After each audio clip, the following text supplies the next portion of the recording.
The 7 minutes. The morning mist clung to the jagged peaks of the northern Rockies like ghostly fingers, reluctant to release their grip on the ancient granite faces that had witnessed countless seasons of life and death in the wilderness. Park Ranger Timothy Mitchell Clark adjusted his radio on his chest harness as he began his patrol along the remote Avalanche Creek Trail, unaware that this May morning would mark the end of his 39 years on Earth and become the subject of investigation files, newspaper headlines, and nightmares for those who would later piece together the events of what officials would only refer to as the 7 minutes. Timothy had been a ranger at Glacier National Park for 15 years, ever since he'd left his job as a paramedic in Kalispell, Montana, following the death of his wife Sarah in a car accident. The wilderness had become his sanctuary, his church, his reason for waking each morning. He knew every trail marker, every seasonal pattern of the wildlife, every dangerous curve where inexperienced hikers might find themselves in trouble. At 6 feet 2 inches tall, with the lean build of a man who spent his days hiking mountain terrain, Timothy carried himself with the quiet confidence of someone who understood his place in the natural order. His weathered hands, scarred from years of trail maintenance and rescue operations, gripped his radio as he called in his position to dispatch. "This is Ranger Clark, beginning patrol on Avalanche Creek Trail at mile marker 3.2, heading toward Logan Pass Connector. Weather conditions clear, visibility excellent. Over." The voice that crackled back through the radio belonged to Linda Martinez, the park's chief dispatcher, a 43-year-old mother of 2 who had been coordinating rescue operations and routine patrols for 8 years. Linda sat in the communications center at park headquarters, surrounded by topographical maps marked with colored pins indicating recent wildlife sightings, trail closures, and search and rescue operations. Her fingers drummed nervously on her desk as she responded to Timothy's check-in, though she couldn't yet articulate why she felt uneasy about this particular morning. "Copy that, Ranger Clark. Be advised we've had reports of grisly activity in the Avalanche Creek drainage over the past 48 hours. Hikers reported tracks and scat near the bridge crossing yesterday afternoon. Maintain standard bear protocol and report any sightings immediately. Over." Timothy acknowledged the transmission and continued up the trail, his boots finding familiar purchase on the rocky path that wound through dense stands of Engelmann spruce and lodgepole pine. The forest around him pulsed with life. Mountain chickadees called from high branches, a red squirrel chattered indignantly at his passage, and somewhere in the distance, a woodpecker drummed against deadfall. These were the sounds that had become his daily symphony, the soundtrack of a life lived in harmony with something larger than human concerns. What Timothy couldn't know, as he climbed steadily toward the higher elevations, was that he was being watched. 300 yards ahead, concealed in a dense thicket of mountain ash and serviceberry bushes, a massive grizzly bear sat motionless, her dark brown fur almost black in the filtered morning light. The bear, an adult female weighing approximately 870 pounds, had been in the area for 3 days, driven down from her usual range in the high country by an unusually late snowfall that had buried many of her preferred food sources. Dr. Catherine Walsh, the park's chief wildlife biologist, would later examine the evidence and determine that this particular bear, identified by distinctive claw marks on her front left paw and a distinctive patch of lighter fur on her shoulder, had been previously encountered by research teams. Tagged as Bear 211 in the park's database, she was a 23-year-old female with a history of avoiding human contact, making the events of this morning all the more puzzling to the investigators who would spend months trying to understand what had triggered such an aggressive encounter.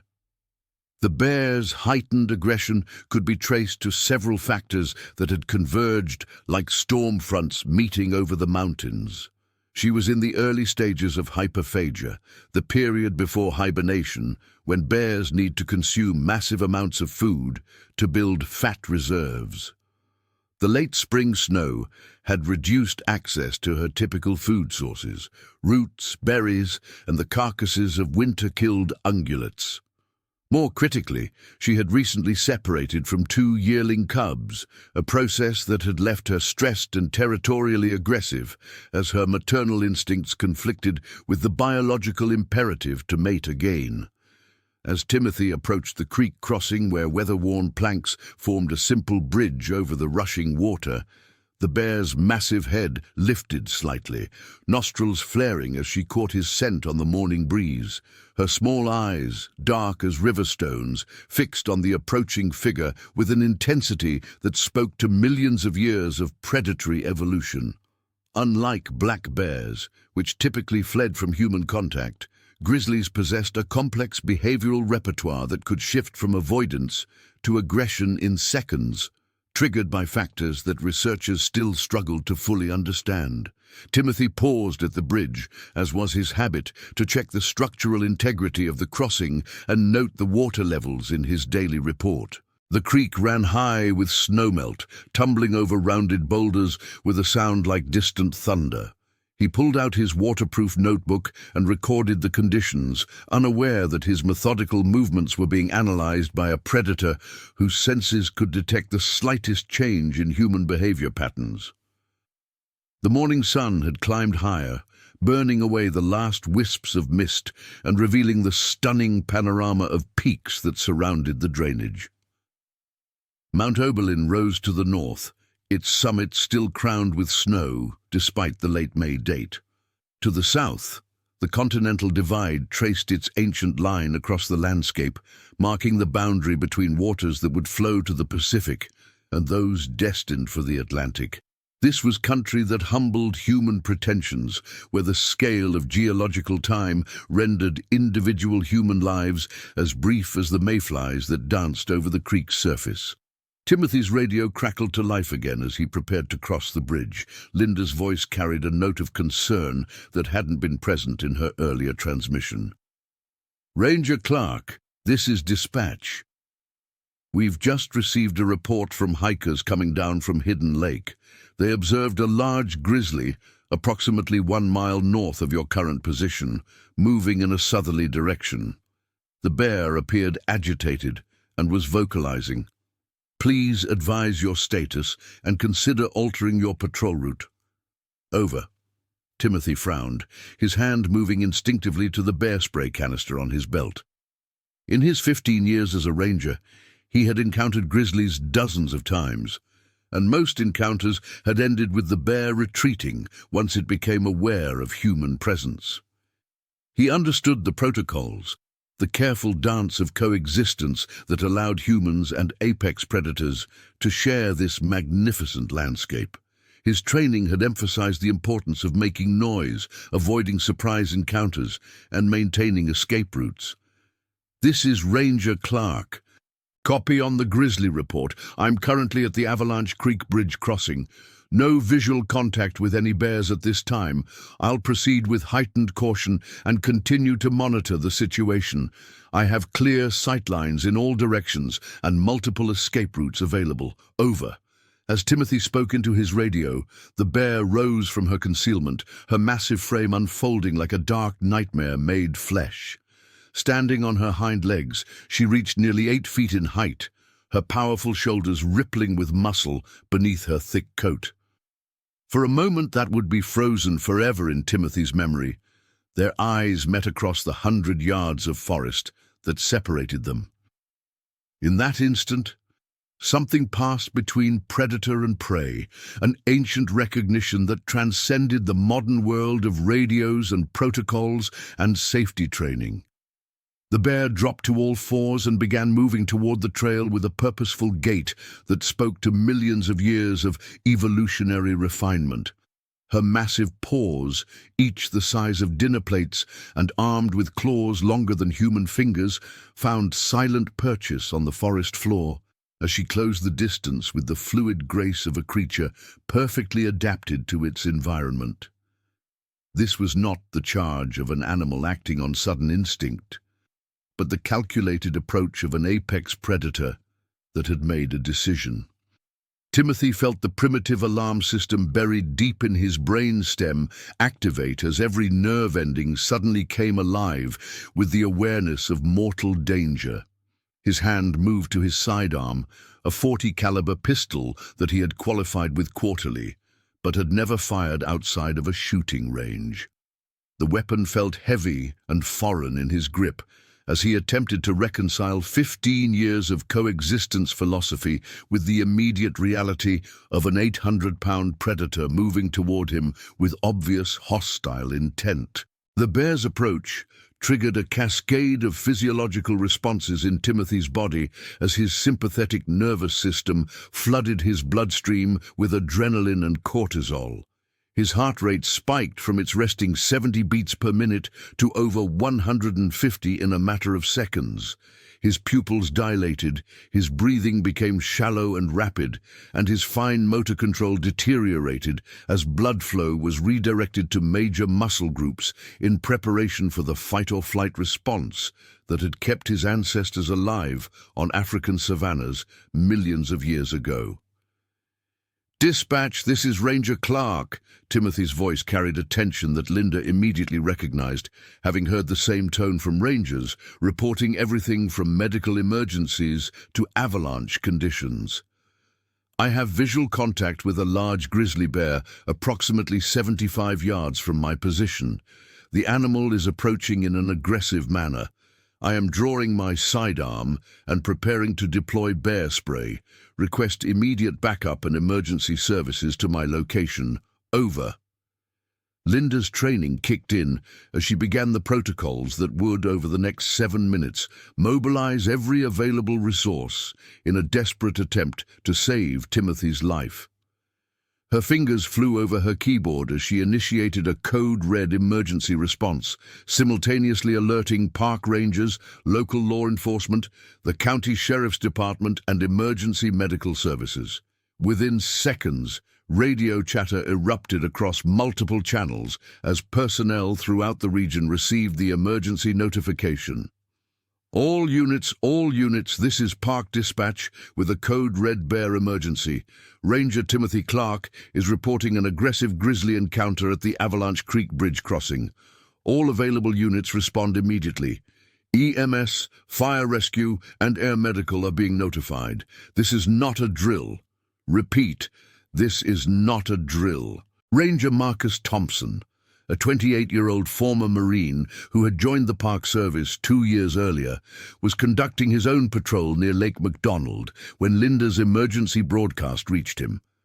Marcus had served 2 tours in Afghanistan and understood the controlled urgency in Linda's voice, the careful modulation that spoke to years of training in crisis management. He immediately began running toward his patrol vehicle, his mind calculating distances, response times, and the grim mathematics of emergency response in wilderness terrain. "Dispatch, this is Ranger Thompson.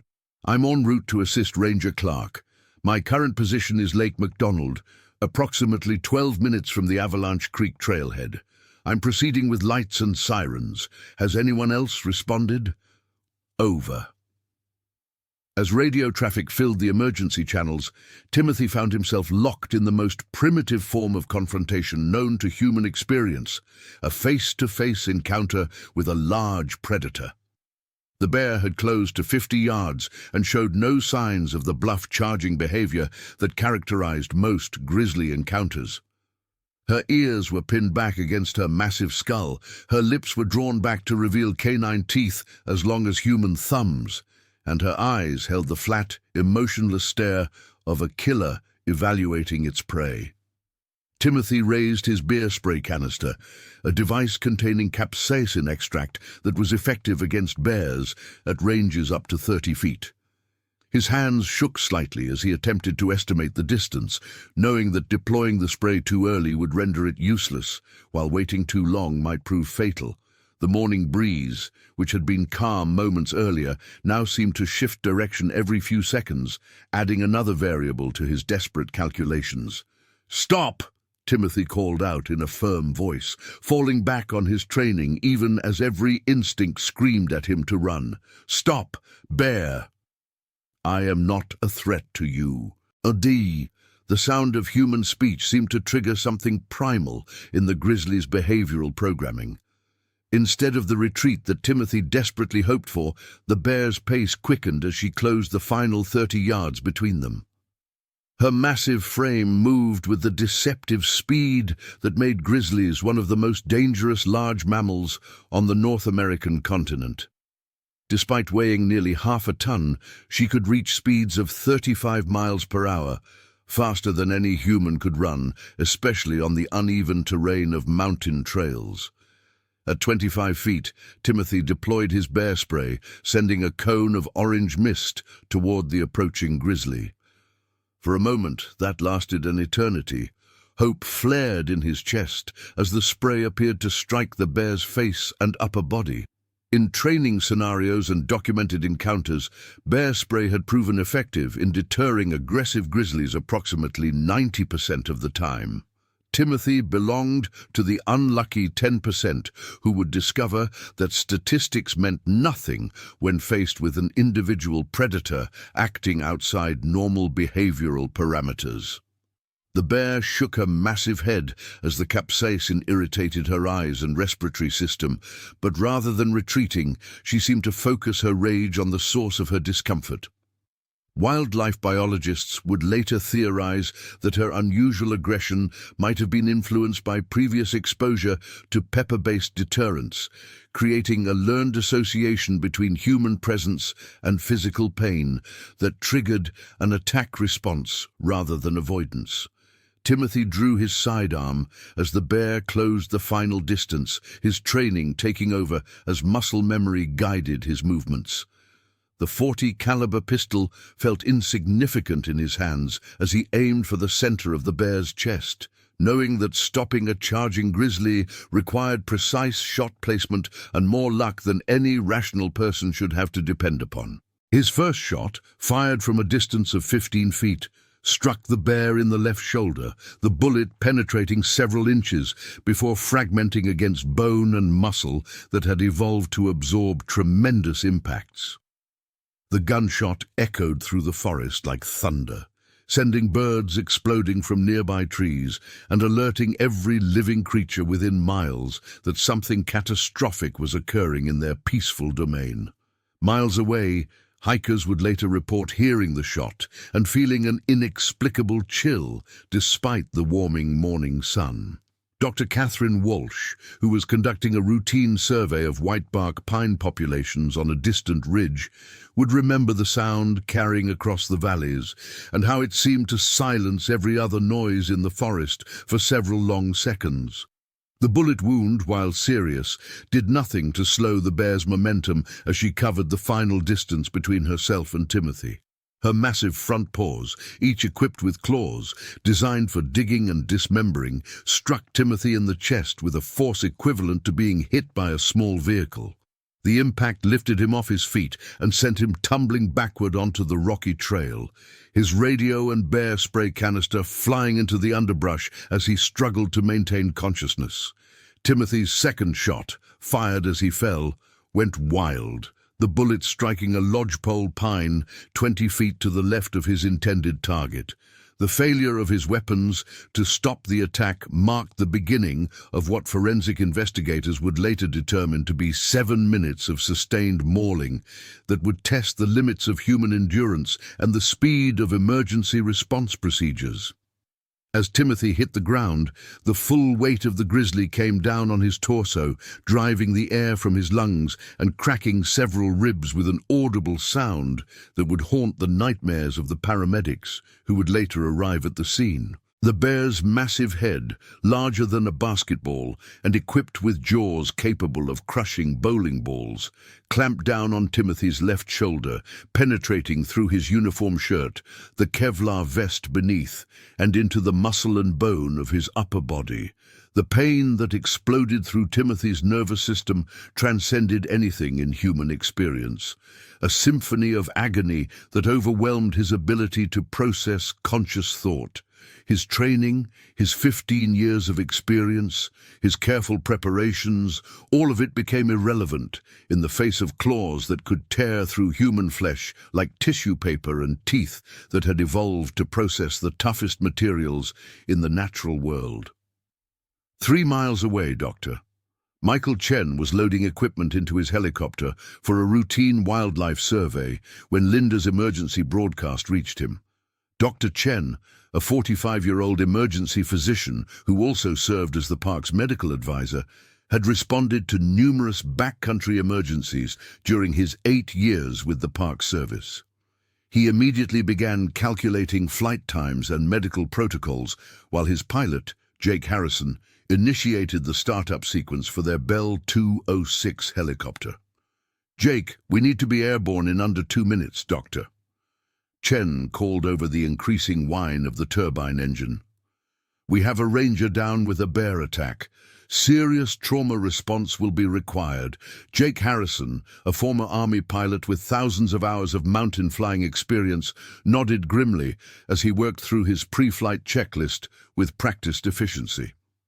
At 51 years old, Jake had responded to more wilderness emergencies than he cared to count, but bear attacks remained among the most challenging due to the remoteness of typical encounter sites and the severity of injuries involved. "How far out is the victim?" Jake asked as he checked fuel levels and engine parameters. "Avalanche Creek Trail, probably 8 or 9 minutes flight time from here. The terrain around there is challenging for landing, so we'll need to find the closest viable LZ and hike in if necessary." As the helicopter lifted off, its rotor wash bending the grass around the landing pad and sending dust spiraling into the morning air, Timothy's ordeal entered its 3rd minute. The bear had released her grip on his shoulder and repositioned herself to attack his head and neck, the most vulnerable areas of human anatomy. Timothy's survival instincts, honed by millions of years of evolution, drove him to protect his head with his arms, even as the bear's claws raked across his forearms, leaving deep furrows that exposed white bone beneath torn muscle and skin. The grizzly's attack pattern followed behaviors that wildlife biologists had documented in fatal encounters, but rarely with such clinical detail as the investigation would later provide. She focused her assault on Timothy's head and neck while using her massive body weight to pin him against the rocky trail surface. Each bite was delivered with approximately 1,500 pounds of pressure per square inch, enough force to crack human skulls like eggshells. Timothy's radio, thrown clear during the initial attack, continued to broadcast Linda's increasingly desperate attempts to establish contact. Her voice, tight with controlled panic, filled the forest with calls that would go unanswered as Timothy fought for his life, just yards away from the device that might have coordinated his rescue. "Ranger Clark, please respond. Ranger Clark, this is dispatch. Please acknowledge. All units, we have lost contact with Ranger Clark. Emergency response teams are en route, but we need eyes on the victim immediately." Ranger Marcus Thompson had reached the Avalanche Creek trailhead and was beginning his hike toward Timothy's last known position when the sound of helicopter rotors filled the air above him. "Doctor." Chen's helicopter appeared over the tree line, circling as Jake searched for a suitable landing site in the challenging terrain. The nearest clearing, large enough for the helicopter, was nearly half a mile from the trail, meaning that any rescue would require a dangerous extraction through dense forest. "This is Air Rescue 1, Jake's voice crackled over the radio. "We have visual on the trail, but no sight of Ranger Clark or the bear. We're going to set down at the meadow east of the creek and approach on foot. Ground teams, what's your ETA?" Marcus keyed his radio as he pushed harder up the steep trail, his breathing coming in sharp gasps as altitude and adrenaline took their toll. "This is Ranger Thompson, approximately 6 minutes out from the bridge crossing. I can hear something ahead. It sounds like... I'm not sure what that sound is." The sound that Marcus was hearing, carried on the mountain air with crystalline clarity, was the rhythmic impact of claws against rock, as the bear continued her assault on Timothy's increasingly motionless form. By the 4th minute of the attack, Timothy had lost consciousness twice, only to be revived by fresh waves of pain as the bear's teeth found new targets on his battered body. His uniform had been shredded, hanging in tatters that were soaked with blood that appeared almost black against the grey stone of the trail. The grizzly's behavior had shifted from aggressive predation to something that researchers would struggle to categorize in their post-incident reports. She was no longer feeding or even focused on Timothy as a perceived threat. Instead, she seemed driven by a fury that transcended normal predatory behavior, continuing her attack with a persistence that spoke to psychological trauma or illness that the investigation would never fully explain. Dr. Chen and Jake reached the forest edge as Timothy entered the 5th minute of his ordeal. Both men were experienced enough to recognize the sounds of violence carrying through the trees, the wet impact of claws against flesh, the snapping of small branches as massive bodies moved through the underbrush, and underneath it all, the labored breathing of a large animal engaged in sustained physical effort. "Jesus Christ," Jake whispered as they moved through the timber toward the sounds of the attack. "How is he still alive?" Dr. Chen checked his medical kit as they approached, knowing that his skills would be tested to their limits if they arrived in time to find Timothy still breathing. Bear attack injuries presented some of the most challenging trauma scenarios in wilderness medicine: massive tissue damage, bone fractures, potential brain injury, and severe blood loss, all occurring in locations where advanced medical intervention was hours away. "We need to be ready for anything, Doctor," Chen replied, his voice carrying the controlled calm of someone who had spent decades dealing with medical emergencies. "If the bear is still on scene, we'll need to figure out how to drive it away without compromising our own safety." Marcus Thompson reached the bridge crossing first, his pistol drawn as he moved through the forest with the tactical awareness he had developed during his military service. The sounds of the attack had grown louder as he approached, and now he could hear what sounded like human moaning beneath the other noises. His mind rebelled against what his ears were telling him, that Timothy was still conscious and aware after 5 minutes of mauling by an apex predator.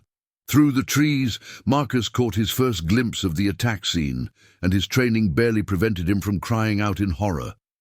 The bear, massive beyond anything he had encountered in his 2 years with the Park Service, was positioned over a figure that Marcus could barely recognize as human. Timothy's body was twisted at unnatural angles, his uniform destroyed, and the trail around him was stained with so much blood that Marcus initially wondered if there might be multiple victims. "Dispatch. This is Ranger Thompson," Marcus whispered into his radio, knowing that any loud noise might redirect the bear's attention toward him. "I have visual contact with Ranger Clark and the attacking bear. The bear is still actively engaged. Request immediate guidance on intervention protocols." Linda's voice came back over the radio with an edge of desperation that reflected her own helplessness as she coordinated rescue efforts from the communications center. "Ranger Thompson, prioritize your own safety. Do not engage the bear unless you have clear shot opportunities and safe escape routes. Medical team is approximately 2 minutes from your position." As if responding to the radio traffic, the grizzly suddenly lifted her massive head and looked directly at Marcus's position. For a moment that lasted forever. Predator and potential prey evaluated each other across 50 yards of mountain forest. The bear's muzzle was stained dark with blood, and her small eyes held an intelligence that Marcus found more terrifying than simple animal fury. This was a creature capable of learning, adapting, and making tactical decisions about threats and opportunities. Timothy, incredibly, was still moving beneath the bear's bulk, his right arm twitching in what might have been an attempt to reach for his missing radio. His face, What Marcus could see of it was barely recognizable as human, swollen and torn to the point where individual features had become indistinguishable. Yet somehow, impossibly, he was still alive as the attack entered its 6th minute. The standoff between Marcus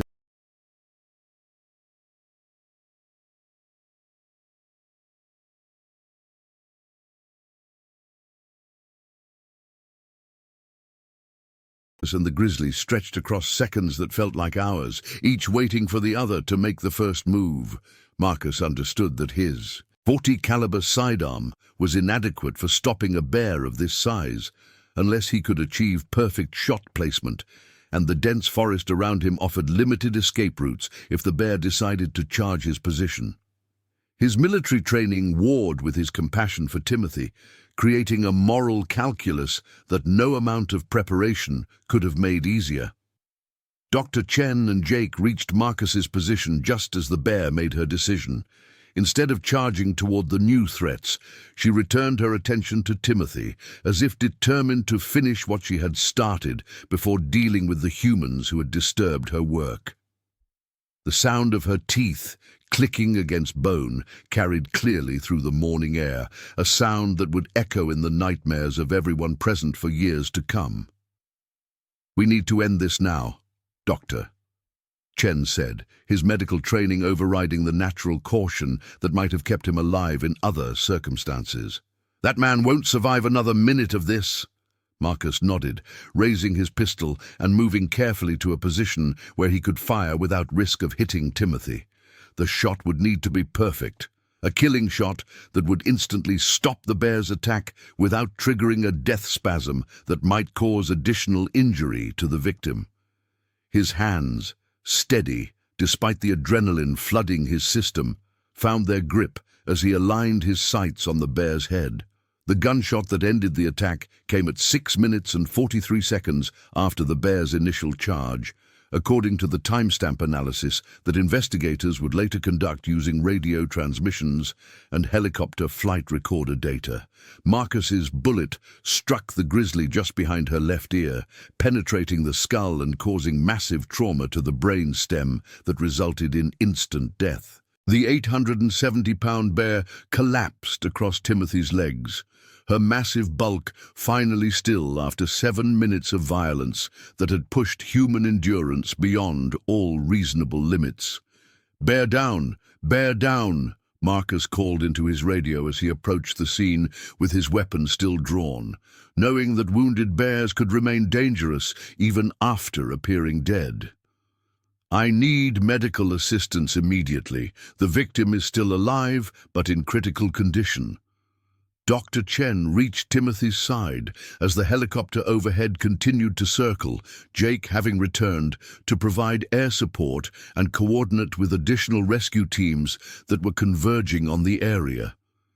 What the doctor found challenged every aspect of his medical training and experience, a human being who had survived an attack that should have been fatal within the first minute, yet who was still breathing despite injuries that seemed incompatible with life.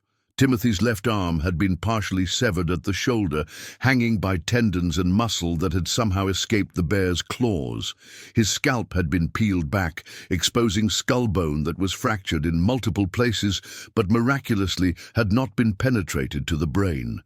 Deep puncture wounds covered his torso where the bear's canine teeth had sought vital organs, yet somehow had missed major blood vessels by millimeters that meant the difference between life and death.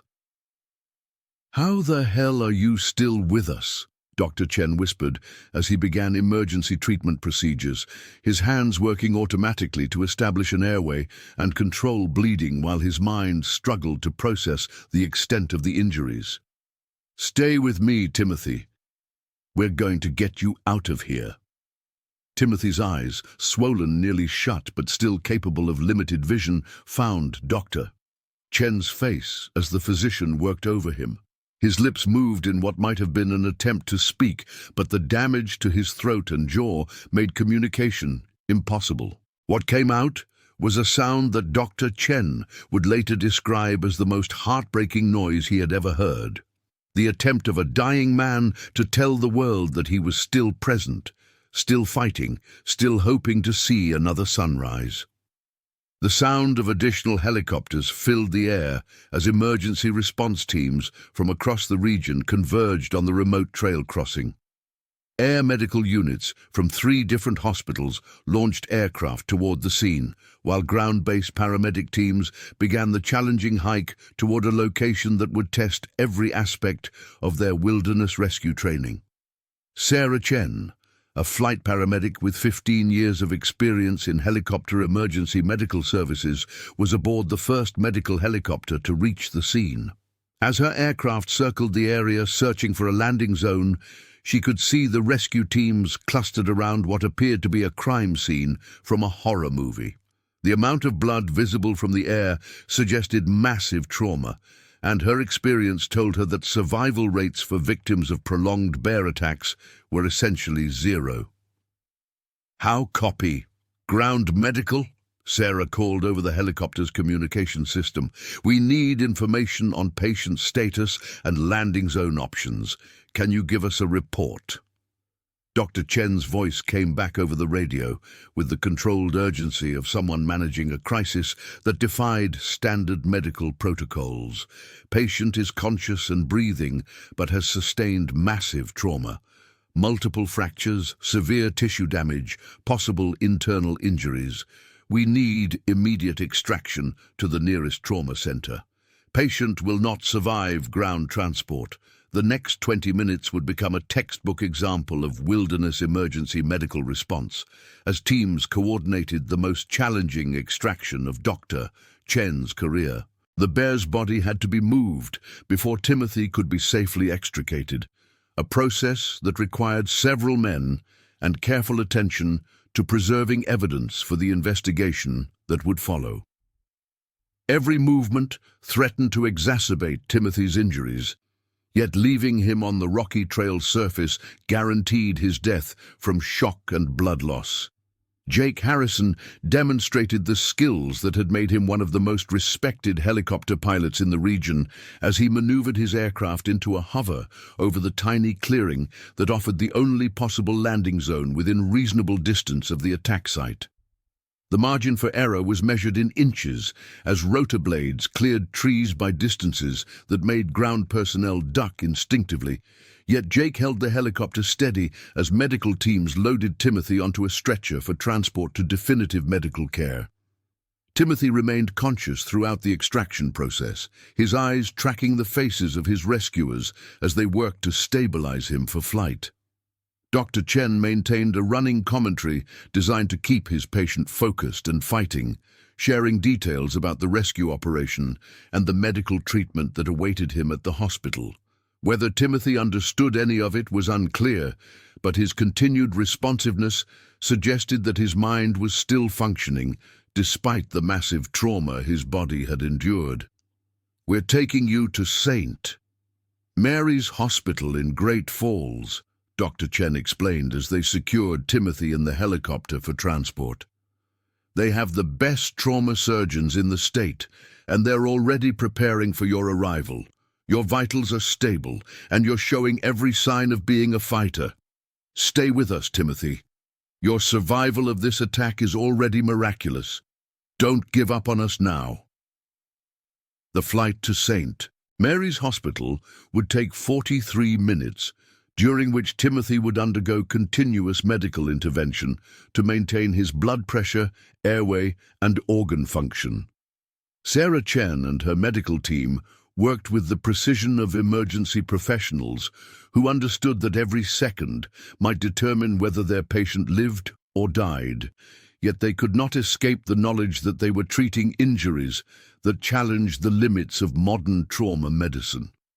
Dr. Rebecca Martinez, the chief trauma surgeon at St. Mary's Hospital, was reviewing Timothy's case as the helicopter approached the hospital helipad.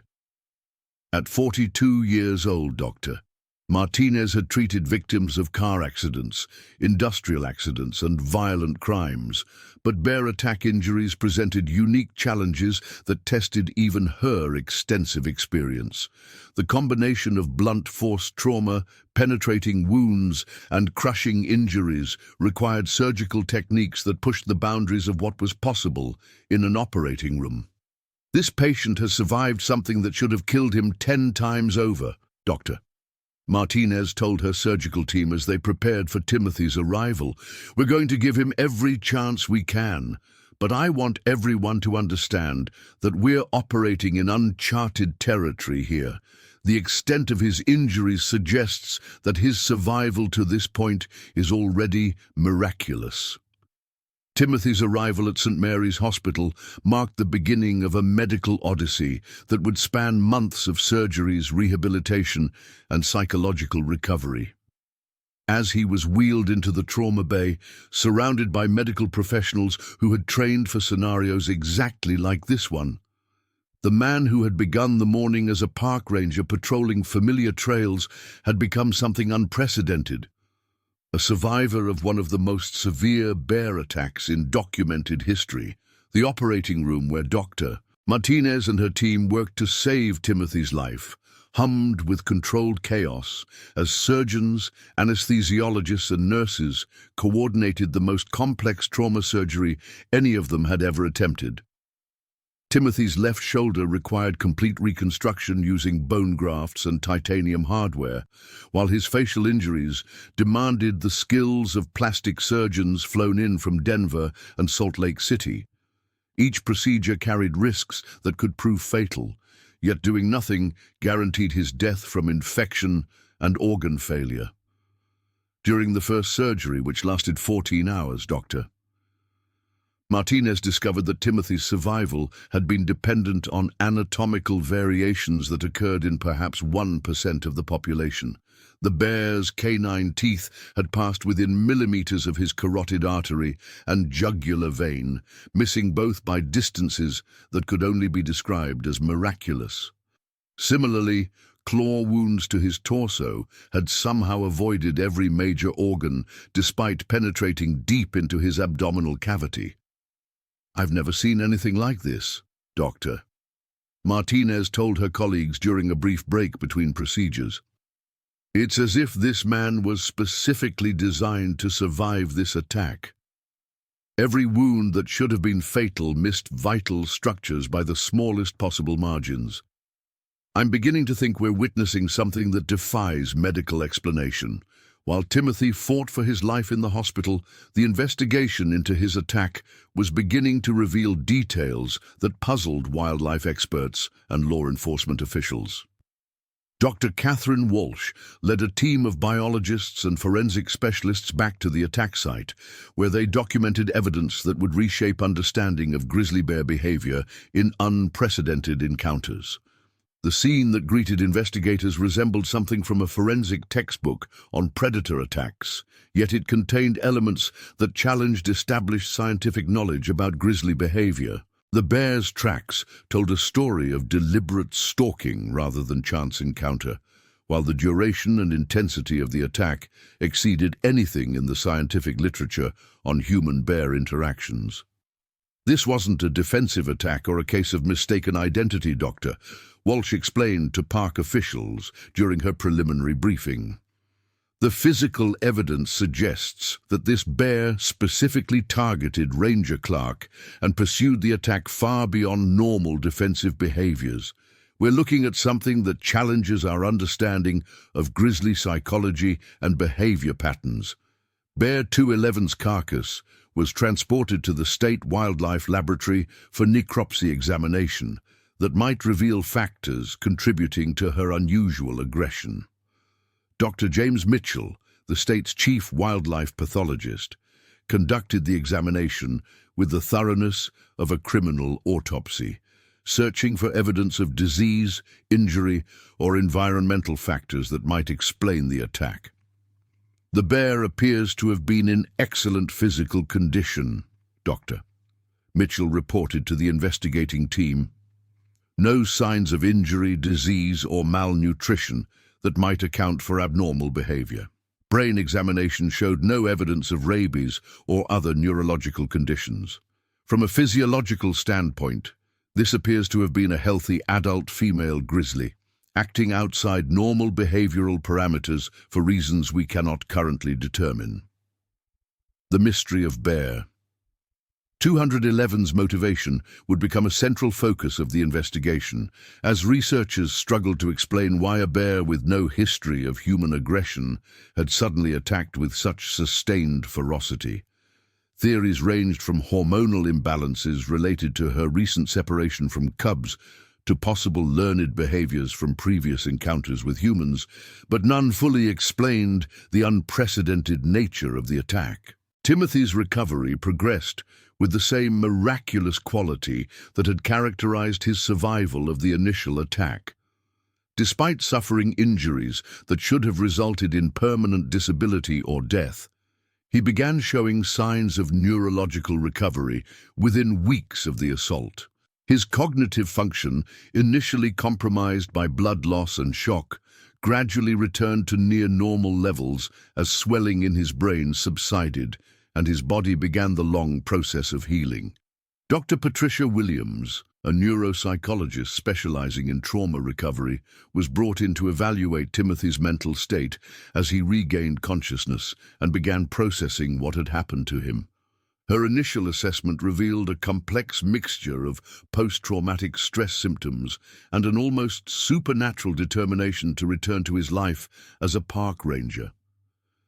Timothy's psychological profile is as remarkable as his physical recovery, Dr.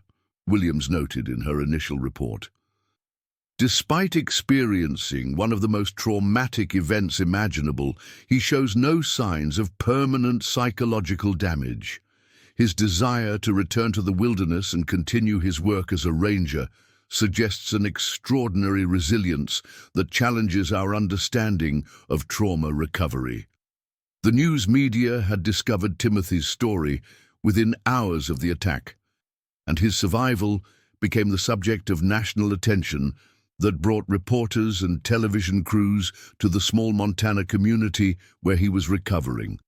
The story of the park ranger who had survived 7 minutes of mauling by a grizzly bear captured public imagination in ways that spoke to fundamental human fascination with survival against impossible odds.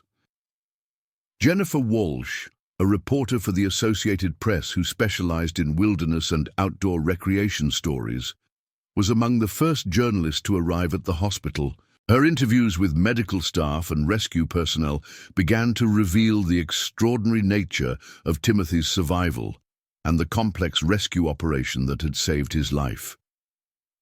This story challenges everything we think we know about the limits of human endurance, Jennifer wrote in her initial report, which would be picked up by news organizations around the world. The medical professionals treating Ranger Clark describe his survival as scientifically inexplicable, while his continued recovery suggests that the human body is capable of withstanding trauma far beyond what medical science previously believed possible. Timothy's first interview with reporters took place 6 weeks after the attack, as he sat in his hospital bed surrounded by the equipment that was monitoring his continued recovery. His face, reconstructed through multiple surgeries, bore scars that would never fully disappear, yet his eyes held the same clarity and determination that had characterized his 15 years as a park ranger. "I don't remember much about the attack itself," Timothy told the assembled reporters, his voice still affected by damage to his throat and vocal cords. "What I remember most clearly is the sound of the helicopter and doctor. Chen's voice telling me to hang on. I knew that people were coming to help me, and I wasn't going to give up before they had a chance to try." When asked about his plans for the future, Timothy's response surprised everyone present, including his medical team. Despite the severity of his injuries and the trauma he had endured, he expressed an unwavering determination to return to his duties as a park ranger as soon as his recovery allowed. "The wilderness isn't the enemy here," Timothy explained, his words carrying the weight of someone who had faced death and emerged with his convictions intact. What happened to me was extraordinary, but it doesn't change my fundamental belief that humans and wildlife can coexist peacefully. If anything, my survival proves that even in the worst-case scenario, there's always hope. The investigation into Timothy's attack continued for months, as researchers attempted to understand the factors that had contributed to such an unprecedented encounter. Dr. Walsh's team conducted extensive analysis of the attack site, bear behavior patterns, and environmental conditions that might have influenced Bear 211's actions. Their final report would become a landmark document in the study of human-bear interactions, yet it would raise as many questions as it answered. "We have documented every aspect of this attack with scientific precision, Doctor," Walsh wrote in her conclusion, "yet we are left with more questions than answers about what triggered such sustained aggression from a bear with no previous history of human conflict. This case challenges our fundamental assumptions about grizzly behavior and suggests that individual bears may be capable of actions that fall far outside established behavioral patterns." The Park Service implemented new safety protocols based on lessons learned from Timothy's attack, including enhanced radio communication systems, improved bear deterrent technologies, and revised response procedures for emergency situations. Timothy's survival had been dependent on factors that included luck, extraordinary medical intervention, and his own remarkable physical and psychological resilience, but officials were determined to minimize the chances that future rangers would face similar ordeals. Linda Martinez, the dispatcher who had coordinated the emergency response, found herself struggling with the psychological aftermath of the attack in ways that surprised her. Despite her years of experience managing crisis situations, the sound of Timothy's last transmission before the attack began to haunt her dreams and affect her ability to sleep. "I keep thinking about those 7 minutes," Linda confided to Dr. Williams during counseling sessions that became part of her recovery process. 7 minutes where a colleague and friend was fighting for his life while I sat in a communications center, helpless to do anything but coordinate other people's efforts to save him. The feeling of powerlessness was overwhelming. Timothy's return to work came 8 months after the attack, as he resumed limited duties with the Park Service while continuing his physical rehabilitation. His first day back on patrol was documented by news crews who had followed his recovery story, and his return to the wilderness became a symbol of human resilience that inspired people around the world. Walking the same trails where he had nearly died, Timothy moved with the careful precision of someone whose body had been rebuilt from the inside out. His left arm, supported by titanium rods and extensive surgical reconstruction, would never regain full function. Yet he had adapted to the limitations with the same determination that had kept him alive during the attack. "This place is still my home," Timothy said, as he stood at the bridge crossing where the attack had occurred. "What happened here was terrible, but it doesn't change the fact that this is where I belong. The mountains, the wildlife, the daily challenges of protecting this incredible landscape. That's what gives my life meaning." The memorial erected at the attack site bore no mention of Bear 211 or the violence that had occurred there.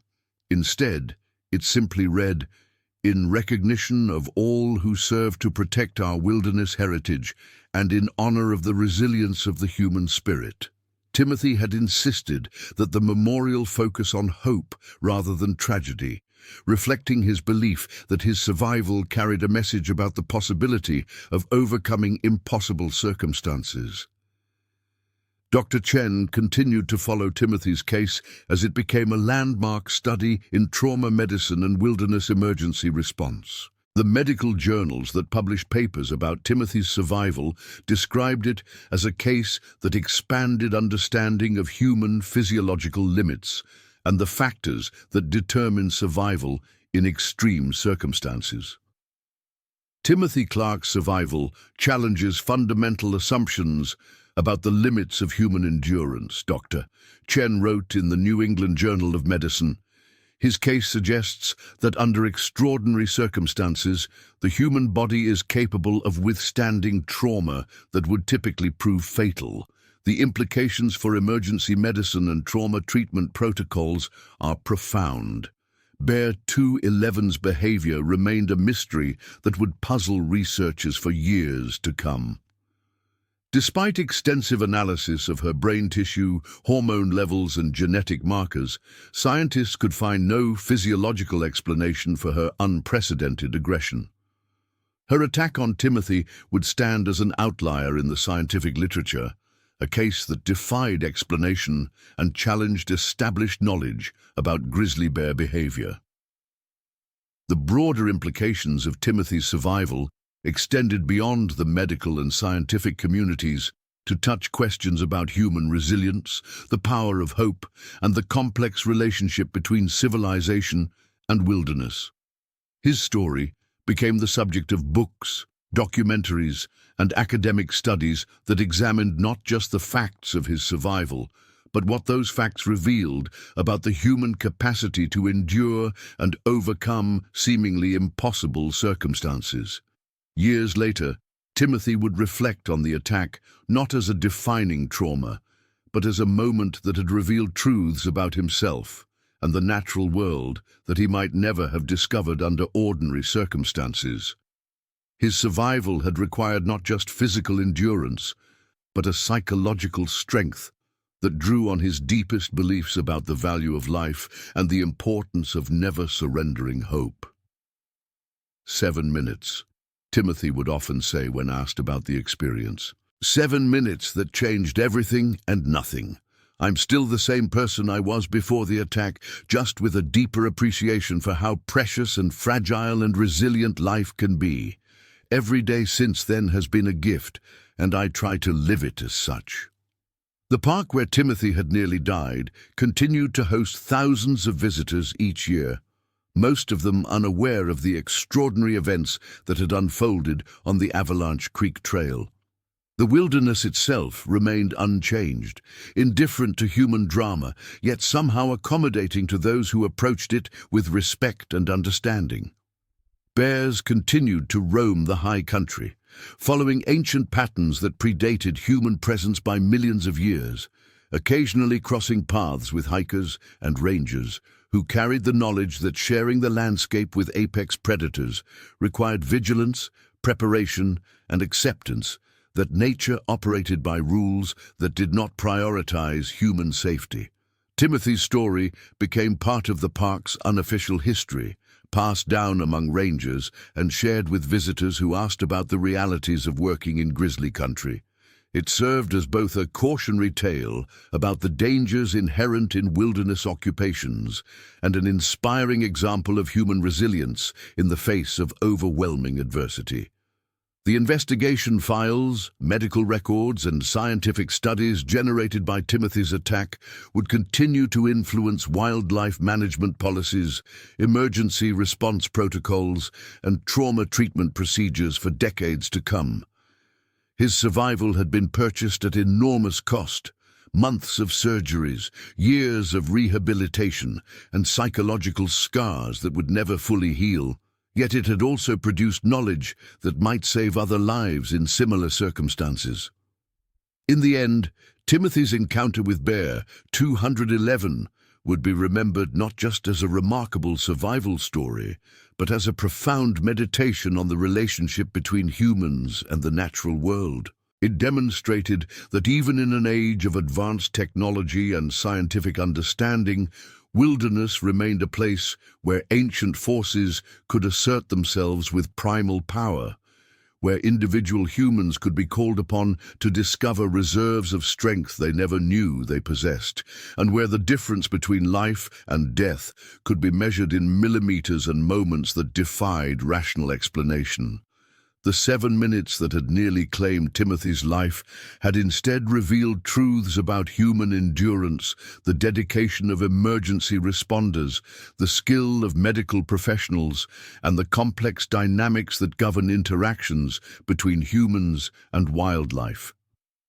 His survival stood as testimony to the proposition that even in the face of seemingly impossible circumstances, hope and human determination could triumph over forces that seemed designed to destroy them.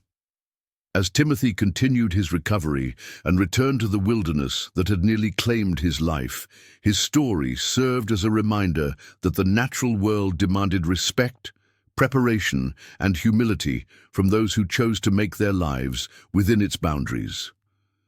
Yet it also demonstrated that humans possessed capacities for survival and recovery that could overcome challenges that seemed to exceed all reasonable limits of endurance. The park rangers who followed in Timothy's footsteps carried his story with them as they patrolled the same trails where he had faced the ultimate test of human resilience.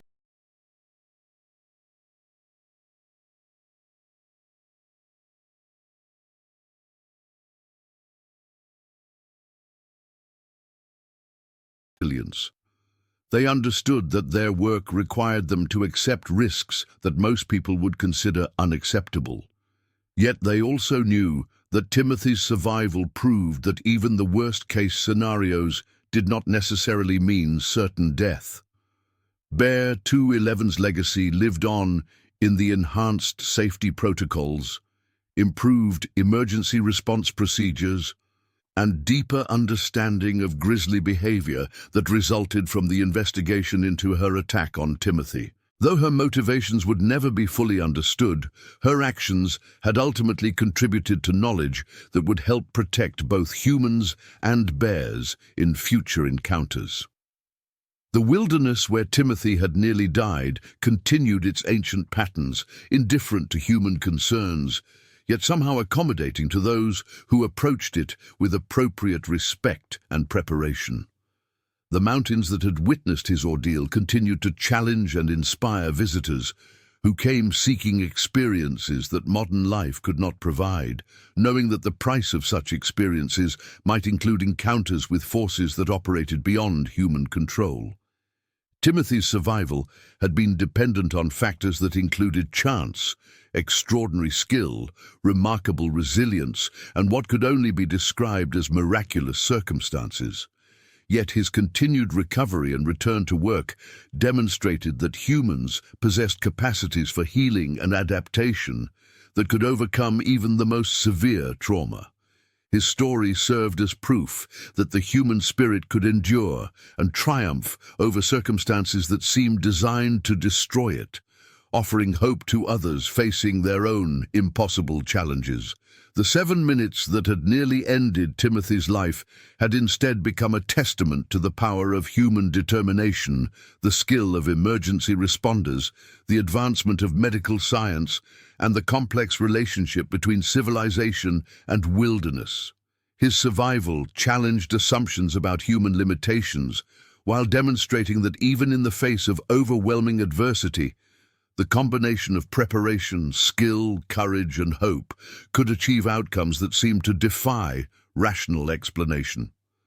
As the seasons changed and years passed, Timothy's story continued to inspire and educate those who heard it, serving as both a cautionary tale about the realities of wilderness work and a powerful example of human resilience in the face of seemingly insurmountable challenges. His encounter with Bear 211 had tested the limits of human endurance and emerged as proof that those limits were far greater than anyone had previously imagined possible. The next stories. Grizzly. The morning mist clung to Highway 191 like a burial shroud, and Officer James McCarthy should have taken that as an omen. Instead, he sipped his coffee from the thermal mug his wife Sarah had packed for him, watching the steam rise through the windshield of Patrol Unit 47 as the sun struggled to penetrate the thick Montana wilderness that pressed against the asphalt like a living thing with teeth.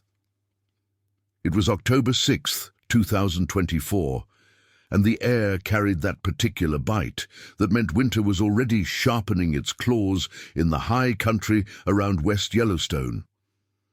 McCarthy, 42 years old with 20 years on the Gallatin County Sheriff's Department, had seen enough October mornings to know when the mountains were restless. Today felt different, though he couldn't quite articulate why to his partner, Luis Ramirez, who was busy adjusting the radar gun mounted on their dashboard. "Traffic's been light this morning," Ramirez observed, his breath visible in small puffs despite the cruiser's heater running at full blast.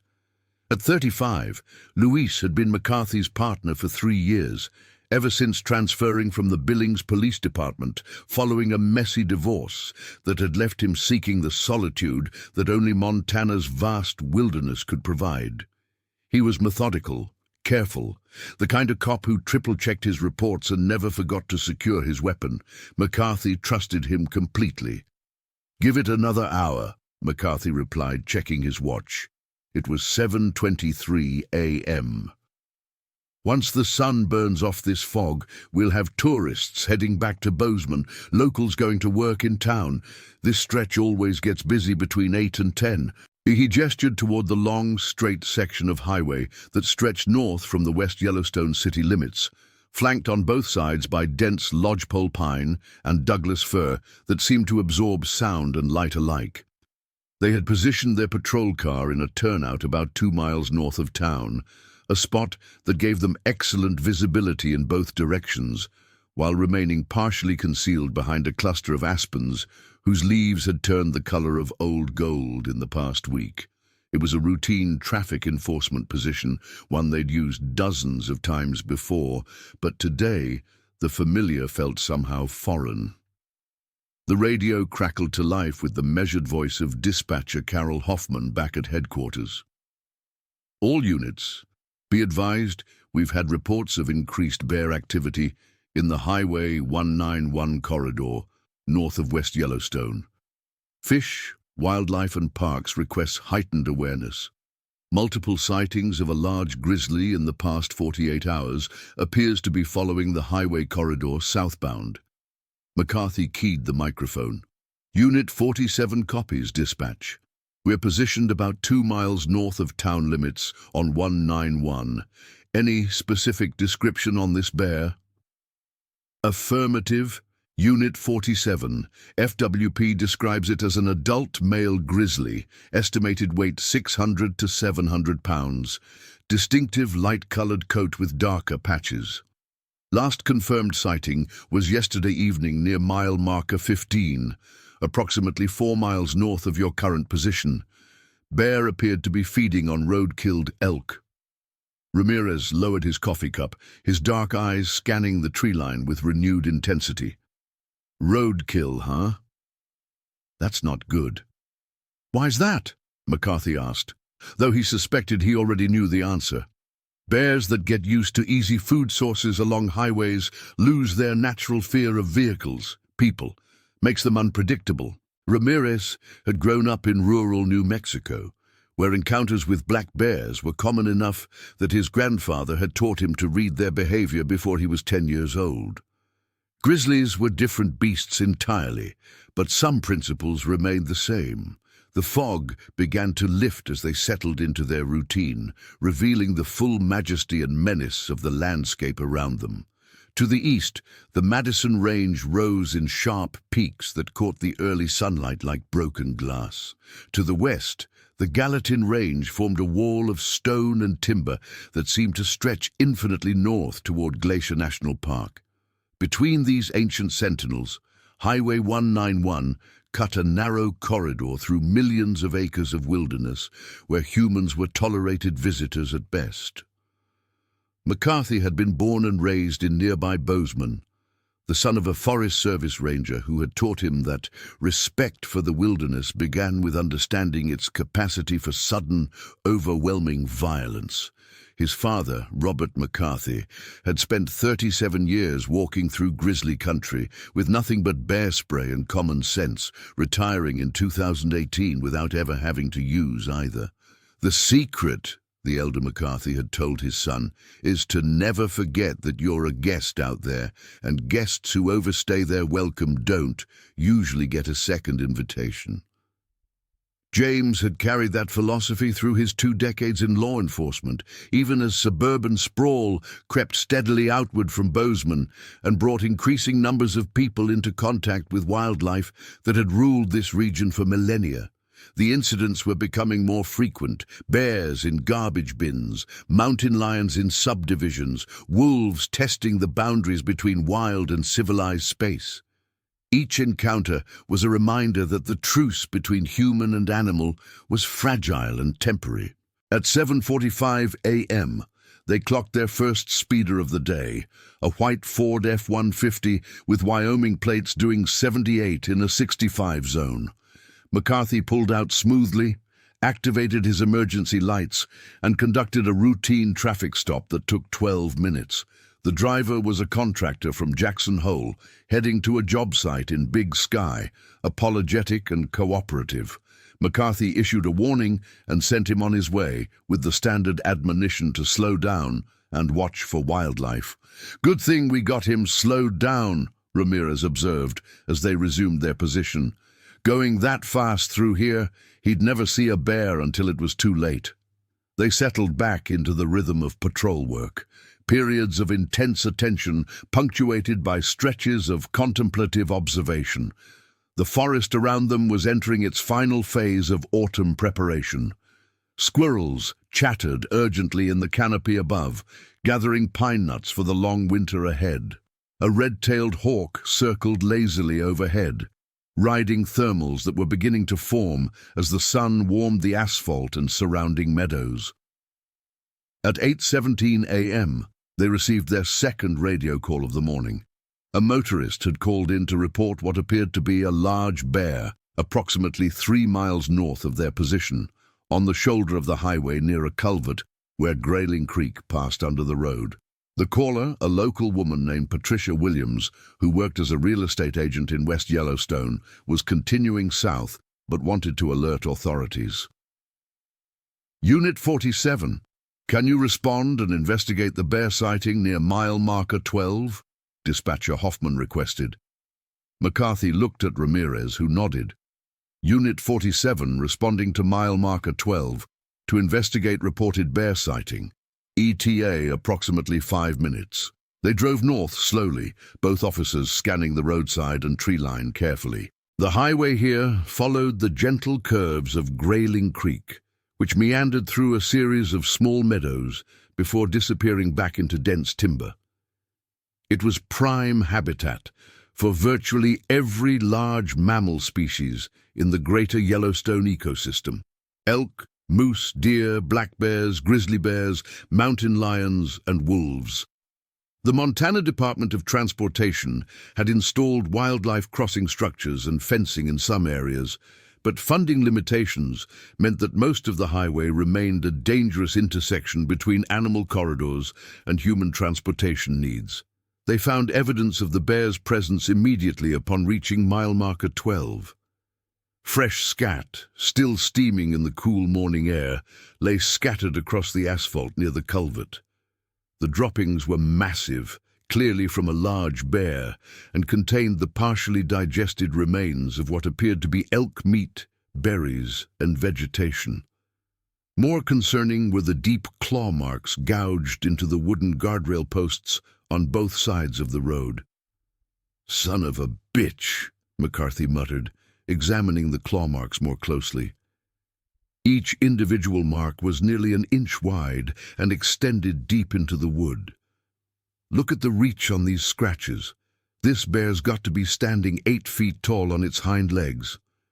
Ramirez was studying the ground near the culvert, where several clear paw prints were visible in the soft earth beside the creek. "James, come look at this." His voice carried an undertone that made McCarthy's stomach tighten. The paw prints were enormous, each one larger than a dinner plate. The front paws showed the distinctive long claws of a grizzly bear, extending 4 to 5 inches beyond the toe pads. But it was the spacing between the prints that told the real story. The bear's stride, when measured from heel to heel, was nearly 5 feet. "This is one hell of a big bear," Ramirez said quietly. "I've never seen tracks this size before." McCarthy photographed the tracks and claw marks with his phone, then called in their findings to dispatch. "Unit 47 to dispatch. We've located fresh bear sign at mile marker 12. Large grizzly, tracks and scat indicate an adult male of exceptional size.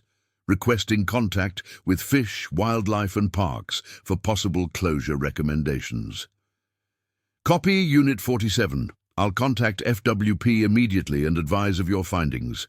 Be advised, we've just received 2 additional bear sightings from overnight, one near mile marker 8, another at mile marker 6. This animal appears to be moving south along the highway corridor." The pattern was troubling. Bears typically moved through the landscape, following natural features. Ridgelines, creek bottoms, game trails, worn by generations of wildlife. For a grizzly to consistently parallel a highway suggested either an unusual food source or territorial displacement. Neither possibility was reassuring. They spent 20 minutes at the scene, documenting everything they could find and establishing a rough timeline of the bear's passage. Based on the freshness of the scat and the clarity of the tracks, the animal had been there within the past few hours, possibly as recently as dawn. As they prepared to leave, Ramirez noticed something else. Several tufts of coarse, light-colored hair caught on the bark of a large Douglas fir about 30 yards from the road. The tree showed fresh claw marks extending up to a height of at least 12 feet, where strips of bark had been peeled away to reveal the pale wood underneath. "He's marking territory," McCarthy observed, collecting samples of the hair in an evidence envelope. "But why here? This isn't typical grizzly habitat for territorial behavior." The question hung between them as they returned to their patrol vehicle. Neither man voiced the growing concern that was becoming harder to ignore. This bear's behavior was outside the normal parameters they'd been trained to recognize. Healthy, wild grizzlies avoided human activity whenever possible. They certainly didn't establish territories that overlapped with major transportation corridors. At 9:23 a.m., as they resumed their patrol southbound toward West Yellowstone, McCarthy's personal cell phone rang. The caller ID showed his wife's name, and he answered immediately, knowing that Sarah rarely called during his shift unless something was wrong. "Hey, hun, what's up?" "Jim, I just wanted to check on you. I heard on the scanner that you guys are dealing with a bear situation up on 191. Sarah McCarthy had been married to a cop long enough to know that routine calls could become dangerous without warning, and she'd developed the habit of monitoring police radio traffic during his shifts. "We're fine, Sarah. Just documenting some sign and coordinating with Fish and Wildlife. Nothing we can't handle. Be careful, okay? Promise me you'll be careful. I know it sounds silly, but I had this dream last night." She trailed off, unwilling to give voice to the images that had woken her at 3 a.m. with her heart pounding and her husband's name on her lips. "I promise, we'll be home for dinner. Luis is making his famous green chili stew, remember?" After ending the call, McCarthy found himself thinking about the dream Sarah hadn't described. 20 years of marriage had taught him to take her intuition seriously. She possessed an uncanny ability to sense danger, a gift that had served them well during his career in law enforcement. The fact that she was worried enough to call during his shift added another layer of unease to an already troubling morning. They completed their southbound patrol without incident, reaching the intersection with Highway 20 at the edge of West Yellowstone by 9:45 a.m. The small tourist town was beginning to stir to life, with early visitors heading into Yellowstone National Park and local businesses opening for what promised to be another busy autumn day. The contrast between the peaceful human activity and the wild intensity they'd witnessed at mile marker 12 was jarring. "Coffee refill," Ramirez suggested, nodding toward a local gas station where they'd established a routine of checking in with the manager, Dale Hutchins, who served as an informal source of information about unusual activity in the area. Hutchins, a weathered man in his 60s who'd operated the station for nearly 30 years, greeted them with his usual mixture of friendliness and concern. "Morning, officers. I heard you guys found some bear sign up north. Anything I should be warning my customers about?" "Large grizzly moving south along 191, McCarthy confirmed. "Probably best to advise people to be extra cautious, especially anyone planning to stop and take pictures or walk around outside their vehicles." "Hell, Jim, you don't need to tell me twice. I've been seeing bears in this country since the 70s, and I'll tell you something, they're different now, bolder, less afraid. It's like they're testing us, seeing how far they can push before we push back." Hutchins's observation echoed concerns that wildlife biologists had been discussing for several years. Climate change, habitat fragmentation, and increasing human encroachment into traditional bear territory had created new dynamics in human-wildlife interactions. Bears were adapting, learning, evolving their behavior in response to changing conditions. Some of those adaptations were deeply troubling. At 10:12 a.m., they received a call that changed everything. "All units in the vicinity of Highway 191, we have a motor vehicle accident approximately 2 miles north of West Yellowstone. Single vehicle off the roadway, unknown injuries. Unit 47, you're closest to the scene." McCarthy activated the emergency lights and accelerated north, feeling the familiar surge of adrenaline that accompanied emergency responses. Beside him, Ramirez was already contacting dispatch for additional details while checking his equipment. "Unit 47 to dispatch. Do we have any information on the cause of the accident? Weather conditions are good. Visibility is excellent." "Negative on the cause, Unit 47. Caller reported seeing a vehicle in the trees on the east side of the highway. Anonymous call from a passing motorist. They reached the scene within 4 minutes, immediately spotting the vehicle. A dark blue Honda Accord with Colorado plates that had left the roadway and crashed into a cluster of lodgepole pines about 50 yards from the highway. The car was severely damaged, its front end crumpled around a tree trunk nearly 2 feet in diameter. McCarthy parked on the shoulder with emergency lights activated, and both officers approached the wreck cautiously. The driver's side door hung open, and they could see that the airbags had deployed. More concerning was the absence of any sign of the driver. "Hello, Sheriff's Department?" Ramirez called out as they moved closer to the vehicle. "Is anyone hurt? Can you hear me?" The silence was absolute, except for the ticking sounds of cooling metal and the gentle whisper of wind through the pine needles overhead. McCarthy circled to the passenger side of the vehicle while Ramirez examined the driver's area. Both men moved with the careful precision of officers who understood that accident scenes could harbor unexpected dangers. "Registration shows the vehicle belongs to David Chen, age 28, address in Denver," Ramirez reported, reading from the documents he'd found in the glove compartment. "Current insurance, no outstanding warrants." "No sign of the driver," McCarthy confirmed. "But look at this, Luis." On the passenger side of the Honda, the metal was punctured by 4 parallel gashes that extended from the roof to below the window line. Each gash was approximately 4 inches long and penetrated completely through the sheet metal. Similar marks were visible on the hood and trunk. "Jesus Christ," Ramirez breathed. "Those are claw marks." A careful examination of the ground around the vehicle revealed a story that neither officer wanted to believe. The earth was torn up in a pattern consistent with a massive struggle.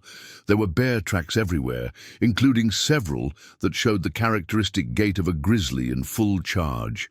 Most disturbing were the drag marks leading away from the car toward a dense thicket approximately 100 yards to the east. "Unit 47 to dispatch. We need immediate backup and a supervisor at our location. We have an apparent vehicle-wildlife collision with a missing driver. Evidence suggests possible bear attack. Also request Fish, Wildlife and Parks response and search and rescue activation. Copy, Unit 47. All units respond Code 3 to Highway 191, mile marker 10. Supervisor en route, ETA 12 minutes, activating SAR protocol now. The next few minutes passed in a blur of radio traffic, approaching sirens, and the grim process of securing a scene that neither officer had ever imagined they would encounter. The first backup unit arrived within 8 minutes. Sergeant Mike Kowalski, a 25-year veteran who'd seen everything Montana law enforcement had to offer, followed closely by deputies Sarah Martinez and Tom Bradley.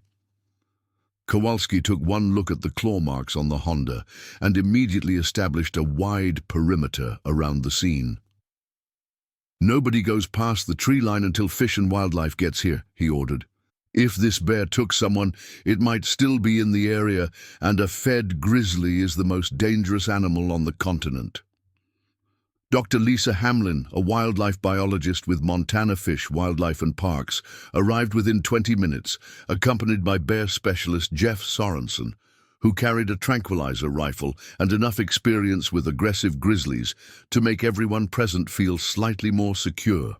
Hamlin examined the claw marks and tracks with the clinical detachment of a scientist, but her conclusions were anything but reassuring. Based on the track measurements and the height of these claw marks, we're dealing with an exceptionally large adult male grizzly, probably in the 700-pound range. The spacing and depth of the gouges suggest extraordinary strength, even for a bear of that size. She paused, studying the drag marks. The pattern indicates the bear pulled the victim from the vehicle post-crash. Whether Mr. Chen was conscious or injured at that point, we can't determine without more evidence. Search and rescue teams began arriving at 11:45 a.m., led by Commander Rachel Torres, whose unit had conducted hundreds of wilderness searches throughout the region, but never one involving a confirmed grizzly attack on a motor vehicle accident victim. The team included 6 experienced trackers, 2 emergency medical technicians, and a helicopter crew from the Gallatin County Sheriff's Aviation Unit. "We're going to need to approach this very carefully," Torres briefed the assembled team. "Our primary objective is to locate Mr.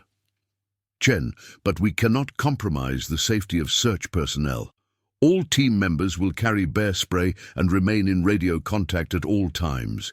Nobody goes into dense cover alone." The search began at 12:15 p.m., following the drag marks that led east from the Honda toward increasingly difficult terrain. The tracks were easy to follow initially, the soft forest floor clearly showing the passage of a large bear, moving with obvious effort. But as the team progressed deeper into the wilderness, the trail became more complex. McCarthy and Ramirez were assigned to support the search teams while maintaining security at the highway scene. As the afternoon wore on without any sign of David Chen, the implications became increasingly grim. A healthy adult human could potentially survive a grizzly encounter, but someone who'd been injured in a car crash and then dragged into the wilderness faced nearly impossible odds. At 2:30 p.m., the search teams made a discovery that changed the entire nature of the operation. In a small clearing approximately half a mile from the crash site, they found evidence of the bear's feeding activity, torn clothing, blood evidence, and human remains that confirmed their worst fears. David Chen had not survived his encounter with the grizzly. The recovery operation that followed was unprecedented in the experience of everyone involved. Working under the protection of armed guards, the forensic team spent 4 hours documenting and recovering what remained of the victim, while wildlife specialists maintained constant watch for the bear's return. The animal's behavior suggested extreme territorial aggression, making it likely that it would defend its feeding site against any perceived threats. Dr. Amanda Foster, the medical examiner for Gallatin County, arrived to oversee the recovery personally, understanding that this case would require extraordinary attention to detail. The evidence would need to support not only the determination of cause and manner of death, but also the decision-making process regarding the disposition of the bear. The victim sustained massive trauma consistent with a large predator attack, Dr. Foster reported to the assembled law enforcement personnel. However, there's also evidence of significant injuries from the motor vehicle accident. We'll need a complete autopsy to determine the sequence of events and whether Mr. Chen was alive when the bear encounter occurred. As the sun began to set on October 6, 2024, the immediate crisis seemed to be under control. The highway had been temporarily closed to allow the search and recovery operation to proceed safely. The bear had not been located despite extensive efforts by tracking teams, but wildlife specialists believed it had moved deeper into the wilderness and would likely avoid the area now that it had been disturbed by human activity. That assessment would prove to be tragically wrong. At 6:47 p.m., as McCarthy and Ramirez prepared to return to normal patrol duties, dispatcher Hoffman's voice crackled over the radio with an urgency that made both officers immediately alert. All units, we have reports of a large bear on Highway 191, approximately 1 mile north of the crash scene. Multiple callers reporting animal in the roadway. Unit 47, can you respond and assess? McCarthy felt his stomach drop. After spending the entire day dealing with the aftermath of one bear attack, the prospect of another encounter felt like a cosmic joke with a very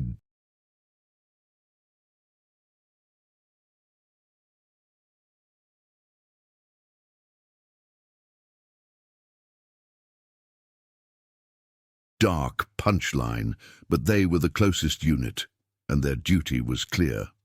Unit 47 responding to bear in roadway, Highway 191, he radioed back, starting the engine and activating emergency lights.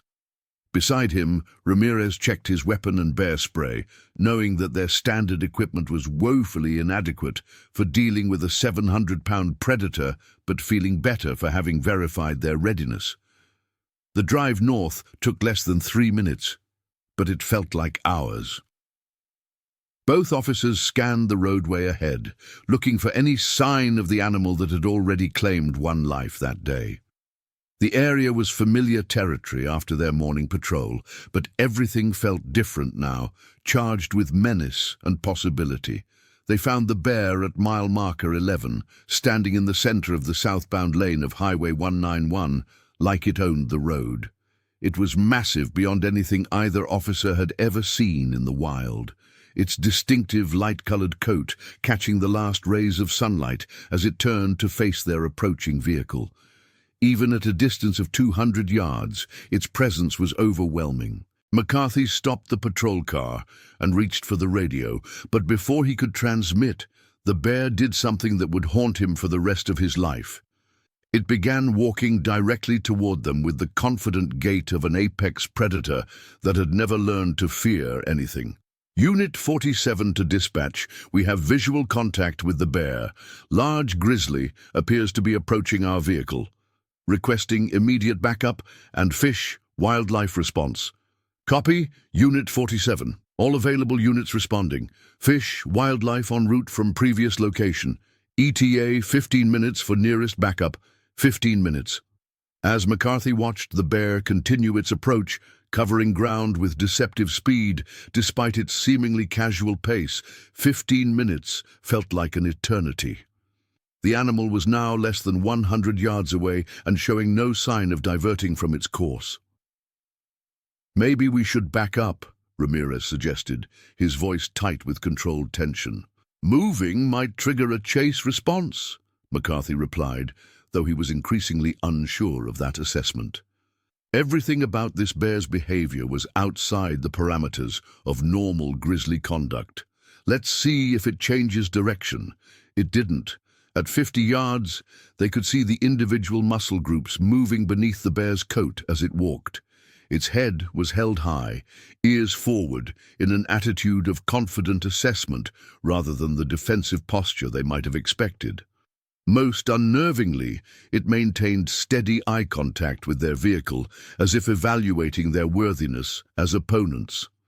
At 30 yards, McCarthy made the decision to move. He shifted into reverse and began backing slowly down the highway, hoping to create distance without triggering an aggressive response.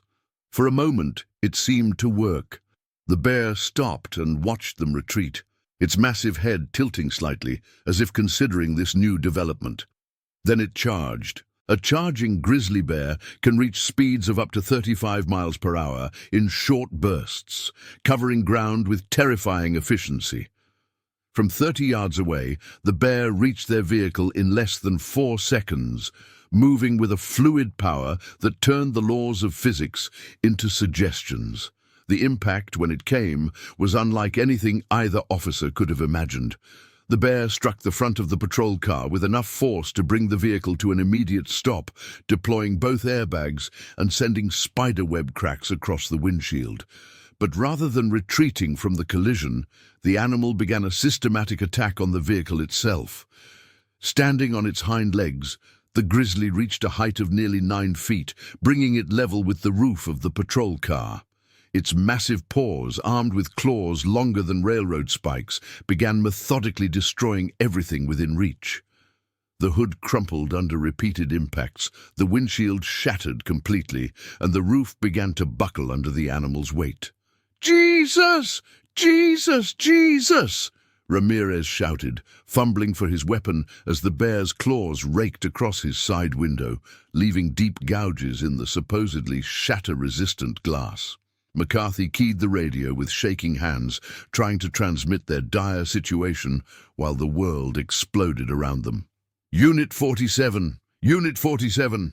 Bear attack in progress. Officer needs assistance. Mile marker 11. Bear is attacking our vehicle. The response was immediate but distant. All units, emergency traffic only. Unit 47 under attack. All available units respond. Code 3 exclamation mark. But Code 3 response times meant nothing when measured against the focused destruction being visited upon their patrol car. The bear had moved to the driver's side and was systematically peeling away layers of metal and glass, like it was opening a can of sardines. Each impact sent shockwaves through the vehicle's frame, and both officers could see that their protective barrier was failing rapidly. "Back seat!" McCarthy shouted over the din. "Get in the back seat!" They scrambled over the center console just as the bear's claws penetrated completely through the driver's side door, missing McCarthy's head by inches. The back seat offered marginally better protection, but both men knew it was a temporary reprieve at best. The vehicle was being systematically destroyed around them. Through the destroyed windshield, they could see the bear's face as it worked, its small eyes focused with terrifying intelligence on the task of reaching them. There was no rage in its expression, no wild fury. Instead, there was the calm determination of a predator that had already decided the outcome of this encounter. "Radio!" Ramirez shouted, pointing to the mobile radio unit mounted in the front of the vehicle. The microphone cord had been severed by the bear's claws, leaving them unable to communicate their increasingly desperate situation. McCarthy pulled out his cell phone, dialing 911 with fingers that refused to stop shaking. The call went through, but the signal was weak, and the dispatcher's voice kept cutting in and out through the noise of the attack. 911, what's your emergency? Officer James McCarthy, Gallatin County Sheriff. Bear attack in progress. Highway 191, mile marker 11. Send everything. Sir, I'm having difficulty understanding you. Can you repeat your location? Before McCarthy could respond, the bear's assault on the vehicle shifted to a new level of intensity. Having demolished the front half of the patrol car, it began rocking the entire vehicle from side to side, apparently attempting to flip it over.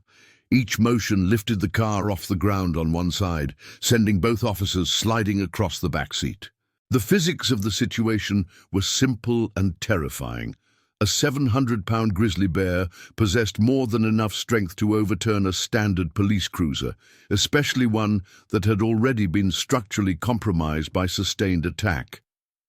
With each successive impact, the car tilted further, and both officers realized that their protected position was about to become a trap. "When it goes over, we run," McCarthy shouted to his partner. "Bear spray and service weapons. Make every shot count." Ramirez nodded, drawing his Glock 22 and checking the chamber, while McCarthy retrieved 2 canisters of bear spray from their emergency kit. Neither man harbored any illusions about their chances in a face-to-face encounter with an animal of this size and aggression, but remaining in the overturned vehicle would mean certain death. The end, when it came, was sudden and violent. With a final tremendous effort, the bear succeeded in rolling the patrol car completely over, leaving both officers trapped in the inverted vehicle with fuel beginning to leak from the ruptured tank. The smell of gasoline filled the interior, adding the possibility of fire to their already desperate situation. McCarthy kicked out the rear window, showering both men with safety glass, but creating their only viable escape route. "Go! Go! Go!" he shouted, pushing Ramirez toward the opening, while the bear momentarily disappeared from view around the far side of the overturned cruiser. They emerged from the wreckage into a world that had become an arena, with the highway serving as the fighting surface and nearly 1,000,000 acres of wilderness providing an audience of silent trees. The bear was 20 feet away, watching them with the patient attention of a predator that understood its advantages perfectly. For a moment that stretched into eternity, neither human nor animal moved. The grizzly stood on all fours, its massive frame blocking any escape route toward the road. Behind the officers lay only forest, but running into dense cover would surrender any tactical advantage they might possess. McCarthy raised his weapon, a Glock 22 loaded with 40 caliber hollow point rounds that were designed to stop human threats but seemed pathetically inadequate against the mountain of muscle and bone that faced them. Beside him, Ramirez held his bear spray ready, knowing that they would have one chance to coordinate their defensive effort. "On my mark," McCarthy whispered, his voice barely audible over the sound of his own heartbeat. "Spray first, then weapons. Center mass. Don't stop shooting." The bear took a step forward, and McCarthy realized with crystal clarity that he was about to die on Highway 191, 2 miles from the town where he'd been born, leaving behind a wife who'd dreamed of this moment and a career that had never prepared him for anything like this. "Now!" Ramirez triggered the bear spray, sending a cloud of concentrated capsaicin toward the grizzly's face. For most bears, the chemical would have been instantly incapacitating, but this animal seemed to shrug off the deterrent like it was a minor inconvenience. It charged through the cloud, with eyes streaming but momentum undiminished. Both officers opened fire simultaneously, their weapons bucking in their hands as they sent round after round toward the charging bear. McCarthy could see his bullets striking the animal, dark patches appearing in its coat where the hollow points found their mark, but the bear's charge never slowed. Physics and biology converged in a moment of absolute terror as 700 pounds of muscle, bone and fury crashed into Officer Luis Ramirez, sending him flying backward into the twisted wreckage of the patrol car. The impact made a sound like nothing either man had ever heard, a wet crack that spoke of catastrophic trauma and broken systems. McCarthy continued firing, his weapon empty now, but his finger still pulling the trigger in mechanical repetition. The bear had Ramirez down, its massive jaws working with efficient brutality, and McCarthy could hear his partner's screams cutting through the wilderness air like a blade. Reloading with shaking hands, McCarthy approached the feeding bear from behind, pressing the muzzle of his weapon against the base of its skull and firing repeatedly. The shots finally had their intended effect, and the massive animal collapsed across Ramirez's motionless form. The silence that followed was absolute and terrible. McCarthy knelt beside his partner, checking for signs of life, while his training battled against the evidence of his senses. Luis Ramirez, 35 years old, father of 2 daughters, dedicated law enforcement officer, was gone. The first backup unit arrived 12 minutes later, followed by an ambulance, fire department, and half the law enforcement personnel in Gallatin County. But for Officer James McCarthy, sitting beside the body of his partner in the growing darkness, help had come far too late. The investigation that followed would consume weeks of effort by multiple agencies, resulting in a report that ran to over 400 pages and fundamentally changed wildlife management protocols throughout the greater Yellowstone ecosystem. The bear that killed Luis Ramirez was found to have been suffering from advanced rabies, which explained its aberrant behavior and resistance to deterrents that should have been effective. David Chen, the motorist whose accident had initiated the day's tragic events, was determined to have been unconscious from his injuries when the bear removed him from his vehicle. In one small mercy, he had not suffered during his final moments. For James McCarthy, the events of October 6, 2024, marked the end of his career in law enforcement and the beginning of a long journey through trauma recovery that would test his marriage, his faith, and his fundamental understanding of the world he thought he knew. The wilderness that had been his playground as a child had revealed its true face, and that revelation would change him forever.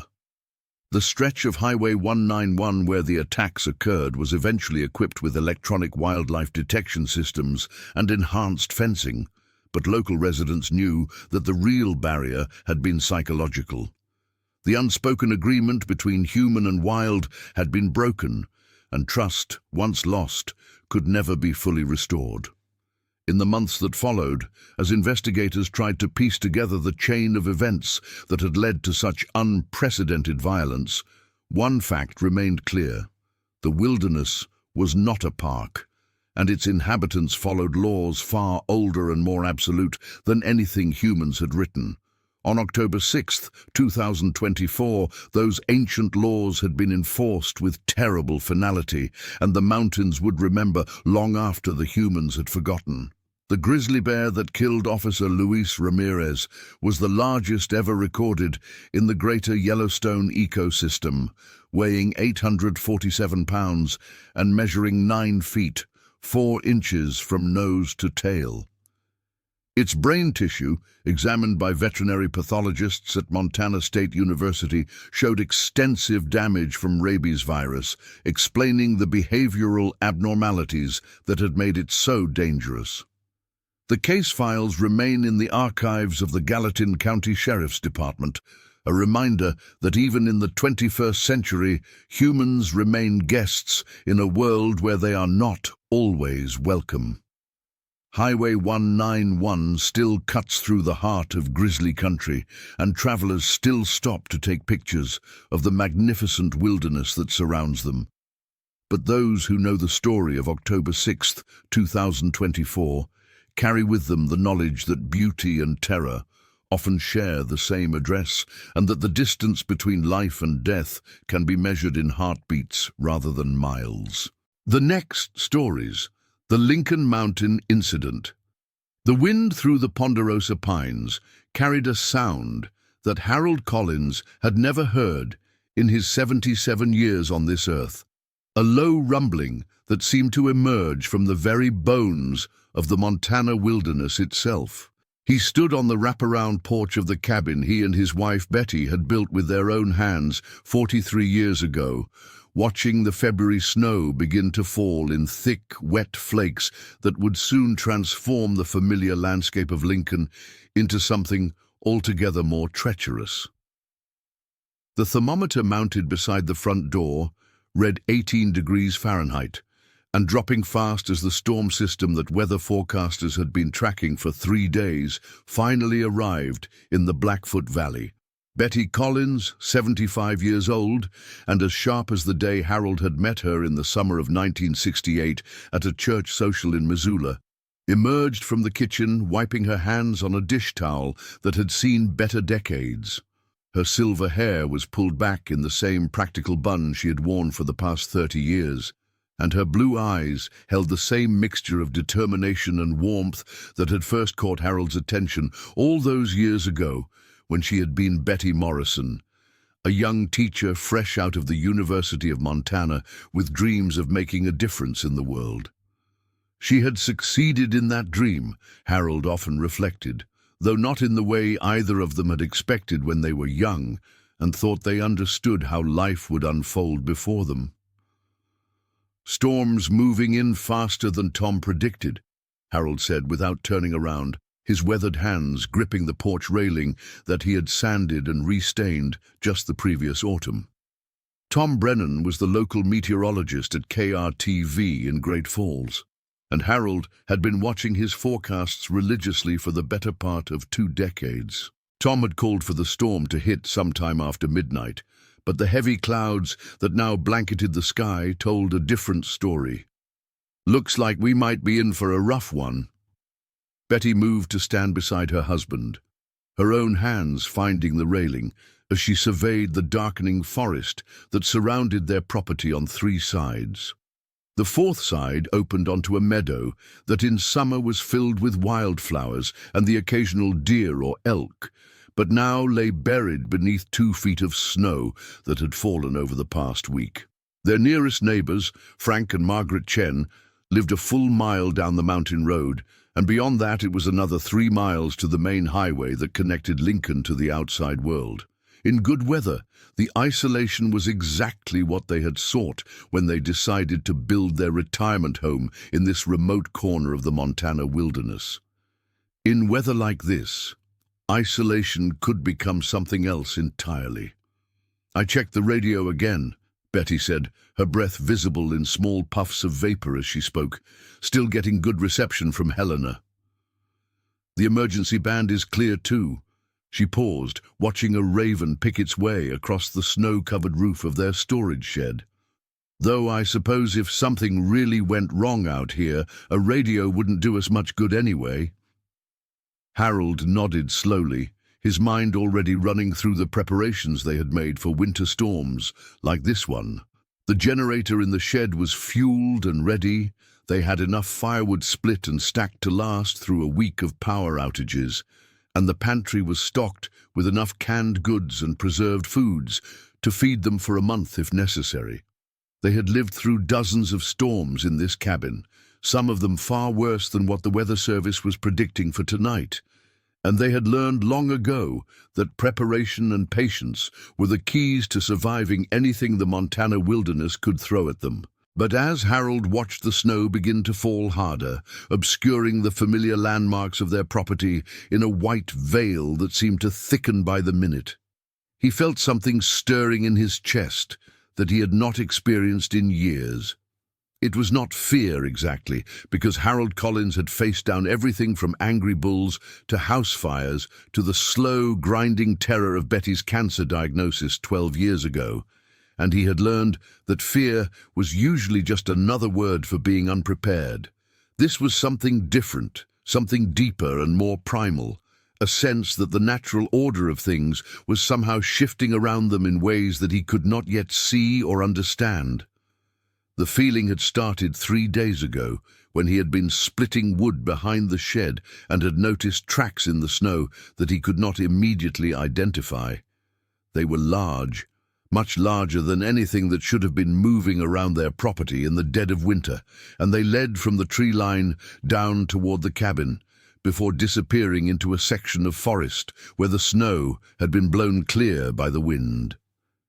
Harold had studied animal tracks since he was a boy growing up on his grandfather's ranch outside of Bozeman, and he had thought he could identify any animal that called Montana home.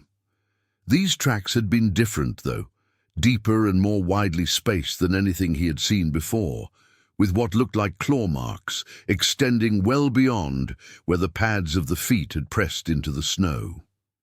He had mentioned the tracks to Betty that evening over dinner, describing them as carefully as he could, while she listened with the same focused attention she'd always brought to his stories about the wildlife that shared their mountain. Betty had suggested that they might have been left by a large dog, perhaps one that had wandered away from a hunting party or gotten lost in the previous week's storm. But Harold had shaken his head. He knew the difference between dog tracks and the tracks of wild animals, and these had definitely been wild. The question was, what kind of wild animal would be active in this kind of weather, and why it would have been interested enough in their property to circle the cabin the way the tracks seemed to indicate it had done. The second incident had occurred the following morning, when Harold had gone out to check on the bird feeders that Betty maintained throughout the winter months. She had always loved watching the chickadees and nuthatches and woodpeckers that visited their yard, and she had developed an elaborate system of feeders designed to attract different species of birds throughout the winter. Harold had been refilling the sweat feeders when he noticed that something had knocked over the large tube feeder that hung from a pole near the edge of their deck. The feeder itself was made of heavy metal and was designed to be squirrel-proof, but something had not only knocked it down, but had also bent the metal pole that held it into a shape that suggested tremendous strength had been applied with focused intent. More disturbing than the damaged feeder was what Harold had found, scattered in the snow around it. Mixed in with the sunflower seeds and millet that had spilled from the feeder were what looked like tufts of coarse, dark hair that were unlike anything he had ever seen. The individual hairs were thick and long, some of them nearly 3 inches in length, and they had a quality that reminded him of the hide of a buffalo he had seen in a museum in Billings years ago. When he had gathered up several of the hairs and brought them inside to show Betty, she had examined them under the magnifying glass she used for reading and had agreed that they looked like they came from some kind of large mammal, though neither of them could think of what kind of animal would have hair like that and would be active enough in winter to tear apart a bird feeder. The third incident had been the most unsettling of all, and it was the reason that Harold now stood on his porch, watching the approaching storm with a sense of unease that he could not shake. It had happened just the night before, when he and Betty had been sitting in their living room after dinner, reading by the light of the wood stove and listening to the wind in the trees outside. Around 9 o'clock, they had both been startled by a sound from somewhere near the back of the cabin, a heavy thudding noise that sounded like something large had bumped into the wall of the building. Harold had grabbed his flashlight and gone outside to investigate, leaving Betty inside with instructions to call the sheriff's office if he did not return within 10 minutes. What he had found in the snow behind the cabin had made his blood run cold in a way that had nothing to do with the temperature. There, pressed deep into the snow beneath the window of their bedroom, was a single footprint unlike anything he had ever seen. It was enormous, easily twice the size of Harold's own size 11 boot, and it showed the clear impression of 5 toes, each one tipped with what could only have been a claw mark that extended several inches beyond the toe itself.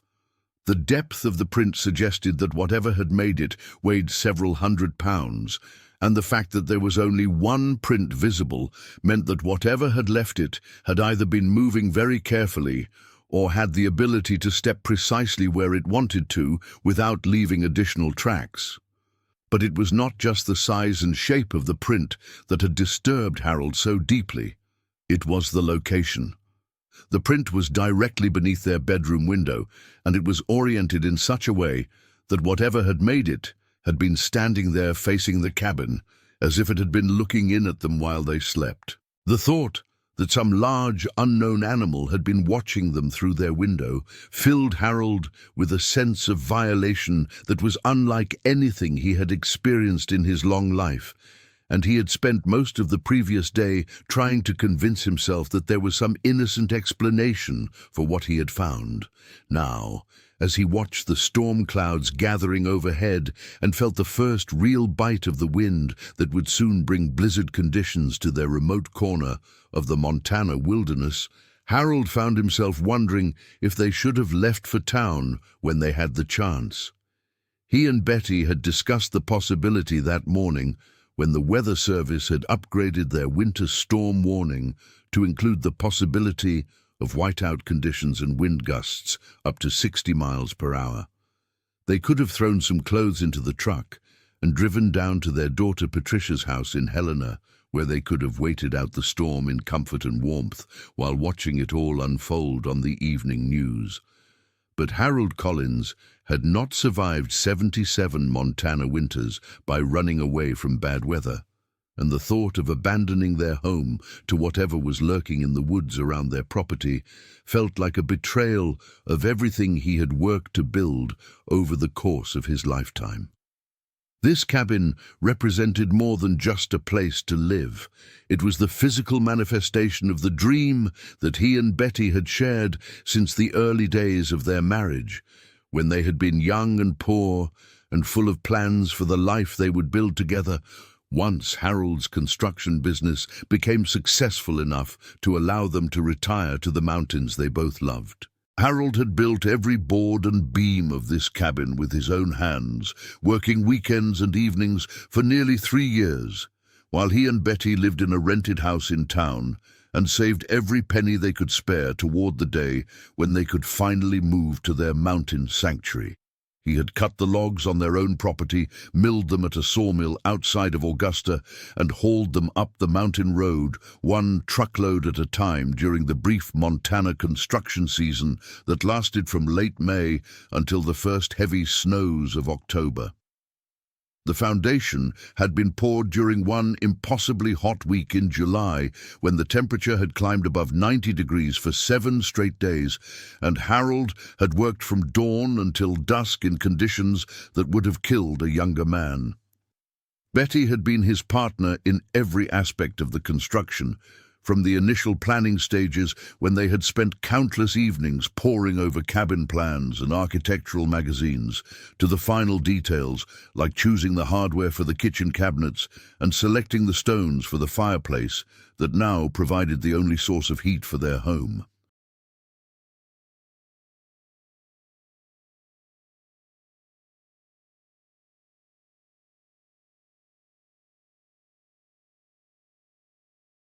She had learned to use tools that she had never touched before, developing calluses on her hands that matched the ones Harold had carried since he was 14 years old and had started working summers for his uncle's framing crew. Together, they had created something that was truly theirs, in a way that no store-bought house could ever be. And the thought of leaving it to the mercy of whatever was stalking around their property filled Harold with a fierce protectiveness that surprised him with its intensity. "I think we should bring in some extra firewood," Betty said, interrupting his thoughts and bringing him back to the immediate concerns of preparing for the storm. "If the power goes out, we're going to want to keep the fire going all night, and I'd rather have too much wood than not enough." Harold nodded and turned to follow his wife back into the cabin, but not before taking one last look at the tree line that bordered their property to the north. For just a moment, he thought he saw something moving between the trees, a dark shape that seemed too large and too purposeful to be just a shadow cast by the swaying branches. He watched for several seconds, straining his eyes against the gathering darkness and the steadily falling snow. But whatever he had seen was gone now, leaving him to wonder if he had seen anything at all, or if his imagination was finally getting the better of him. Inside the cabin, the warmth from the wood stove enveloped them like a physical embrace, and Harold felt some of the tension that had been building in his shoulders begin to ease. The living room was exactly as they had designed it all those years ago, with exposed log walls and a cathedral ceiling that rose to a peak 20 feet above the main floor. The furniture was simple but comfortable, consisting mostly of pieces that they had built themselves or acquired from estate sales and antique shops over the years. A bookshelf that ran along one entire wall held Betty's collection of mysteries and romance novels, alongside Harold's technical manuals and outdoor magazines, and the coffee table in front of the couch was covered with the remains of their evening routine: Betty's knitting, Harold's crossword puzzle book, and 2 cups that had held the hot chocolate they shared every night before bed.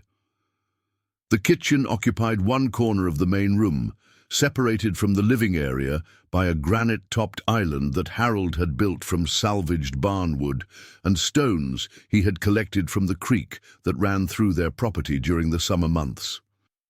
Betty had insisted on a gas stove rather than electric, arguing that they would be able to cook even during power outages, and Harold had spent 2 full days running a propane line from the tank behind the cabin to the kitchen.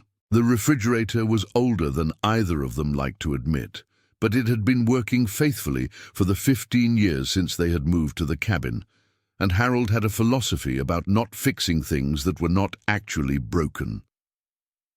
A narrow staircase led to a loft bedroom that served as their master suite, with windows on 3 sides that in daylight offered views of the mountains that surrounded their valley on all sides.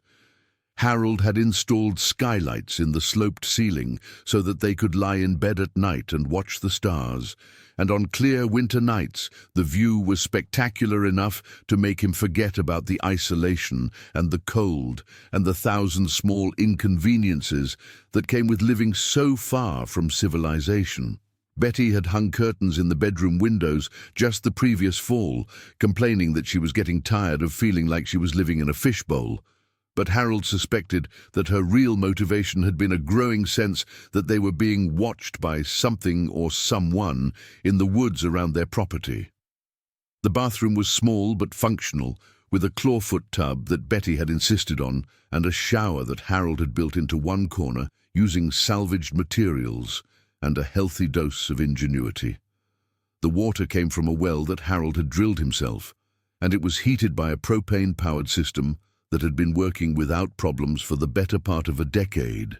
The septic system was Harold's own design, built to handle the specific challenges of their rocky, mountainous terrain, and he was privately proud of the fact that it had never given them a moment's trouble, despite predictions from several local contractors that it would fail within the first 2 years.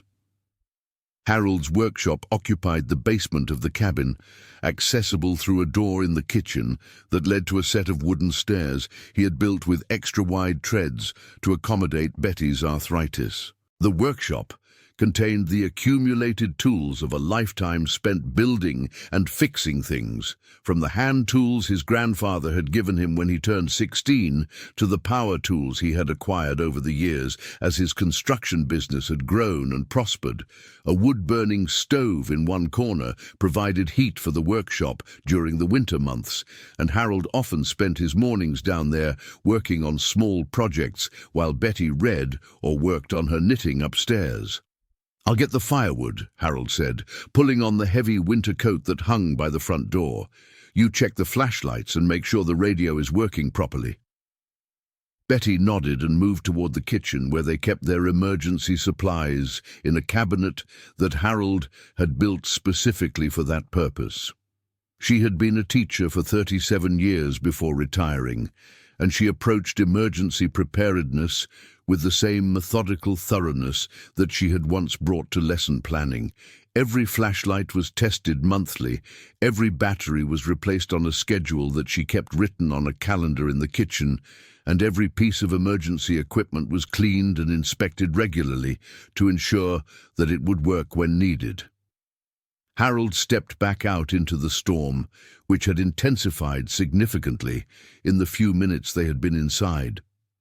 The wind was now strong enough to drive the snow horizontally across their property, and Harold had to lean into it as he made his way toward the woodshed that stood about 50 yards from the main cabin. He had built the shed during their second year on the mountain, after spending one miserable winter trying to keep firewood dry under a series of tarps that the wind seemed determined to tear loose at the worst possible moments. The shed was constructed of the same logs as the cabin, with a metal roof that could handle the weight of several feet of snow and walls that were chinked tight enough to keep out even the worst Montana weather. Harold had designed it to hold enough split firewood to last through an entire winter, with additional storage space for the gas-powered splitter and the chainsaws he used to harvest dead trees from their property. A covered walkway connected the shed to the cabin, allowing him to transport firewood even during the worst storms. But the walkway had been damaged by a falling branch the previous autumn, and Harold had not yet found time to repair it. As he loaded his arms with split pine and fir, Harold found himself listening intently to the sounds around him, trying to separate the natural noises of the storm from anything that might indicate the presence of the animal that had been leaving tracks around their property. The wind made it difficult to hear anything else, but several times he thought he detected sounds that did not seem to belong, a low rumbling that was deeper than the wind, a rhythmic crunching that might have been footsteps in the snow, and once a sound that might have been breathing, heavy and deliberate, and much too close to the shed for comfort. Each time Harold thought he heard something unusual, he would stop loading wood and listen carefully, but the sounds never repeated themselves in a way that allowed him to determine their source or location. By the time he had gathered enough firewood to last through the night, his nerves were stretched tight, and he found himself hurrying back toward the cabin with an urgency that had nothing to do with the cold or the wind. Betty met him at the door with a worried expression that told him she had been watching from the window. "You were out there longer than usual," she said, taking some of the firewood from his arms and helping him stack it beside the wood stove. "I was starting to get concerned." "Just being extra careful," Harold replied, not wanting to admit that he had been jumping at shadows and hearing things that probably were not there. "The snow is coming down pretty hard now, and the footing is getting treacherous." Together they built up the fire in the wood stove, adding enough logs to keep it burning hot through the night. Harold checked the damper and adjusted the air intake to ensure that the fire would burn efficiently without overheating the cabin, while Betty arranged kindling and newspaper nearby so that they could restart the fire quickly if it went out during the night. They had performed this same routine hundreds of times over the years, and the familiar tasks helped to calm Harold's nerves and restore his sense that they were prepared for whatever the storm might bring. But as they settled into their evening routine, Harold found that he could not shake the feeling that they were no longer alone on their mountain. Several times during the evening, he thought he heard sounds from outside that did not match the normal patterns of wind and weather, scraping noises that might have been claws on wood, heavy footsteps that circled the cabin before disappearing into the storm, and once, a sound that made the hair on the back of his neck stand up, a low growling that seemed to come from just outside the living room windows. Each time Harold heard something that concerned him, he would get up from his chair and peer out into the darkness. But the storm had reduced visibility to just a few feet beyond the windows, and he could see nothing but swirling snow and the dim outlines of familiar landmarks.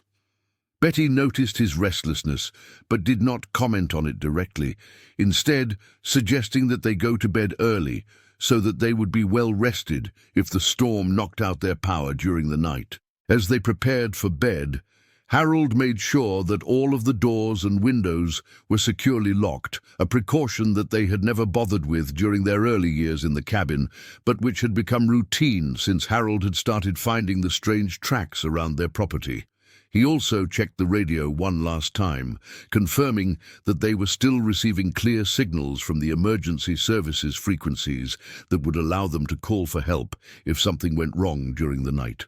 Betty was already in bed when Harold finished his security check and climbed the stairs to their loft bedroom. She was reading one of her mystery novels by the light of the lamp on her nightstand, and she looked up at him with the same loving smile that had greeted him at the end of every day for the past 49 years of their marriage. For a moment, Harold felt foolish for worrying about strange tracks and unexplained sounds, when he had this warm, comfortable home and this remarkable woman who had chosen to share her life with him. "Storm's really picking up out there," Betty said, setting down her book and listening to the wind that was now strong enough to rattle the windows in their frames. "Sounds like Tom was right about this being a big one." Harold nodded and settled into bed beside his wife, pulling the heavy quilts up to his chin and trying to relax as the warmth from their shared body heat began to chase away the chill he had picked up during his trips outside. The bed was one that they had built together during their 3rd year in the cabin, constructed from lodgepole pine that Harold had cut on their own property and fitted with a mattress that Betty had chosen specifically for its ability to provide support for their aging backs and joints. Above their heads, the skylights that Harold had installed showed nothing but darkness and swirling snow, but Harold found himself staring up at them anyway, listening to the storm and trying to identify each sound that penetrated the walls of their cabin. The wind was now strong enough to shake the entire building, and he could hear branches breaking in the forest around their property as the storm reached its full intensity. Power outages during storms like this were common in their area, and Harold found himself mentally reviewing the location of their emergency supplies and the steps they would need to take if their electrical service was interrupted. Betty turned off her reading lamp and settled down beside him, and Harold could feel some of his tension beginning to ease as her familiar warmth pressed against his side. They had weathered so many storms together, both literal and metaphorical, and he reminded himself that there was no reason to think that this one would be any different. The strange tracks and unexplained sounds were probably nothing more than the result of a large dog, or perhaps a young elk, that had wandered onto their property while searching for food during the harsh winter weather. By morning, the storm would have blown itself out, and the mystery animal would have moved on to search for easier prey elsewhere in the vast Montana wilderness. But just as Harold was beginning to drift off to sleep, he heard something that made every muscle in his body go rigid with alarm. It was a sound unlike anything he had ever heard before, a deep, rumbling roar that seemed to come from somewhere very close to their cabin, and which carried within it a note of such raw power and primitive fury that Harold's instincts screamed at him to run, even as his rational mind tried to process what he was hearing. The roar lasted for several seconds, rising and falling in pitch like the call of some enormous predator announcing its presence to the world. And when it finally faded away, it left behind a silence that was somehow more frightening than the sound itself had been. Harold lay perfectly still in bed, his heart pounding so hard that he could hear it in his ears, waiting to see if the sound would repeat itself or if something else would happen to explain what they had just heard. Betty was awake now too, her hand finding his arm in the darkness and gripping it with a strength that spoke of her own fear.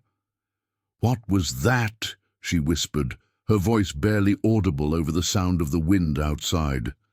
Harold shook his head, unable to trust his voice to remain steady if he tried to answer her question. He had heard the calls of every large animal that lived in the Montana wilderness, from the bugling of elk during rutting season to the howls of wolves on winter nights, but nothing in his experience had prepared him for the sound they had just heard. It had been too deep and too powerful to have come from any creature he could identify, and the fact that it had seemed to originate from somewhere very close to their cabin filled him with a dread that was unlike anything he had ever experienced. For several minutes they lay together in the darkness, listening to the storm and waiting for the sound to repeat itself, but all they could hear was the wind and the occasional crack of a branch breaking under the weight of snow and ice. Harold began to wonder if they had imagined the whole thing, if the combination of stress and exhaustion and the wild sounds of the storm had somehow created an auditory hallucination that had seemed real enough to terrify them both. But then they heard it again, this time even closer to the cabin and unmistakably real. The roar seemed to come from directly outside their bedroom window, and it was followed by a sound that made Harold's blood run cold. The unmistakable noise of something large and heavy moving across their deck, wooden boards creaking and groaning under a weight that was far greater than anything that should have been walking around their property in the middle of a blizzard. Harold slipped out of bed as quietly as he could and moved toward the window that faced the front of their property, staying low and moving slowly to avoid making any noise that might attract the attention of whatever was outside.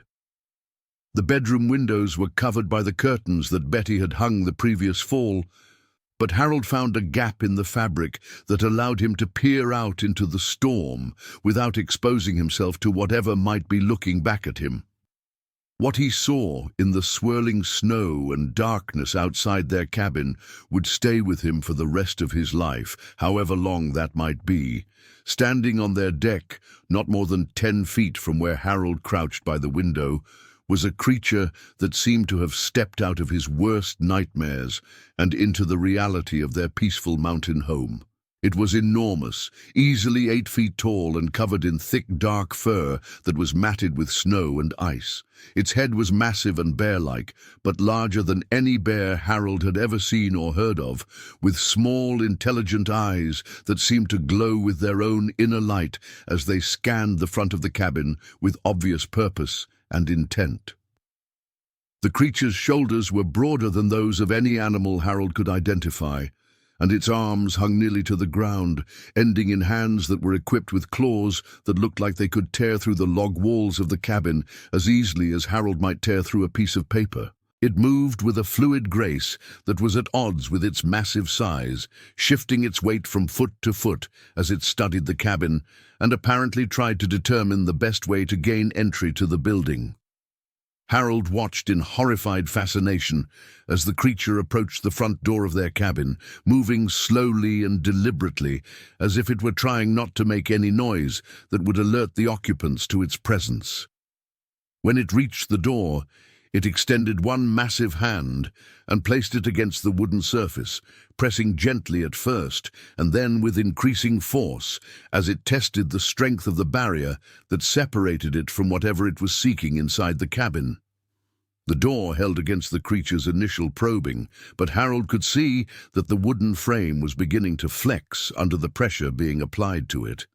The door had been built to withstand Montana weather and the occasional attempt by black bears to break into their food storage, but it had never been designed to resist the focused attention of something as large and powerful as the creature that now stood on their front porch.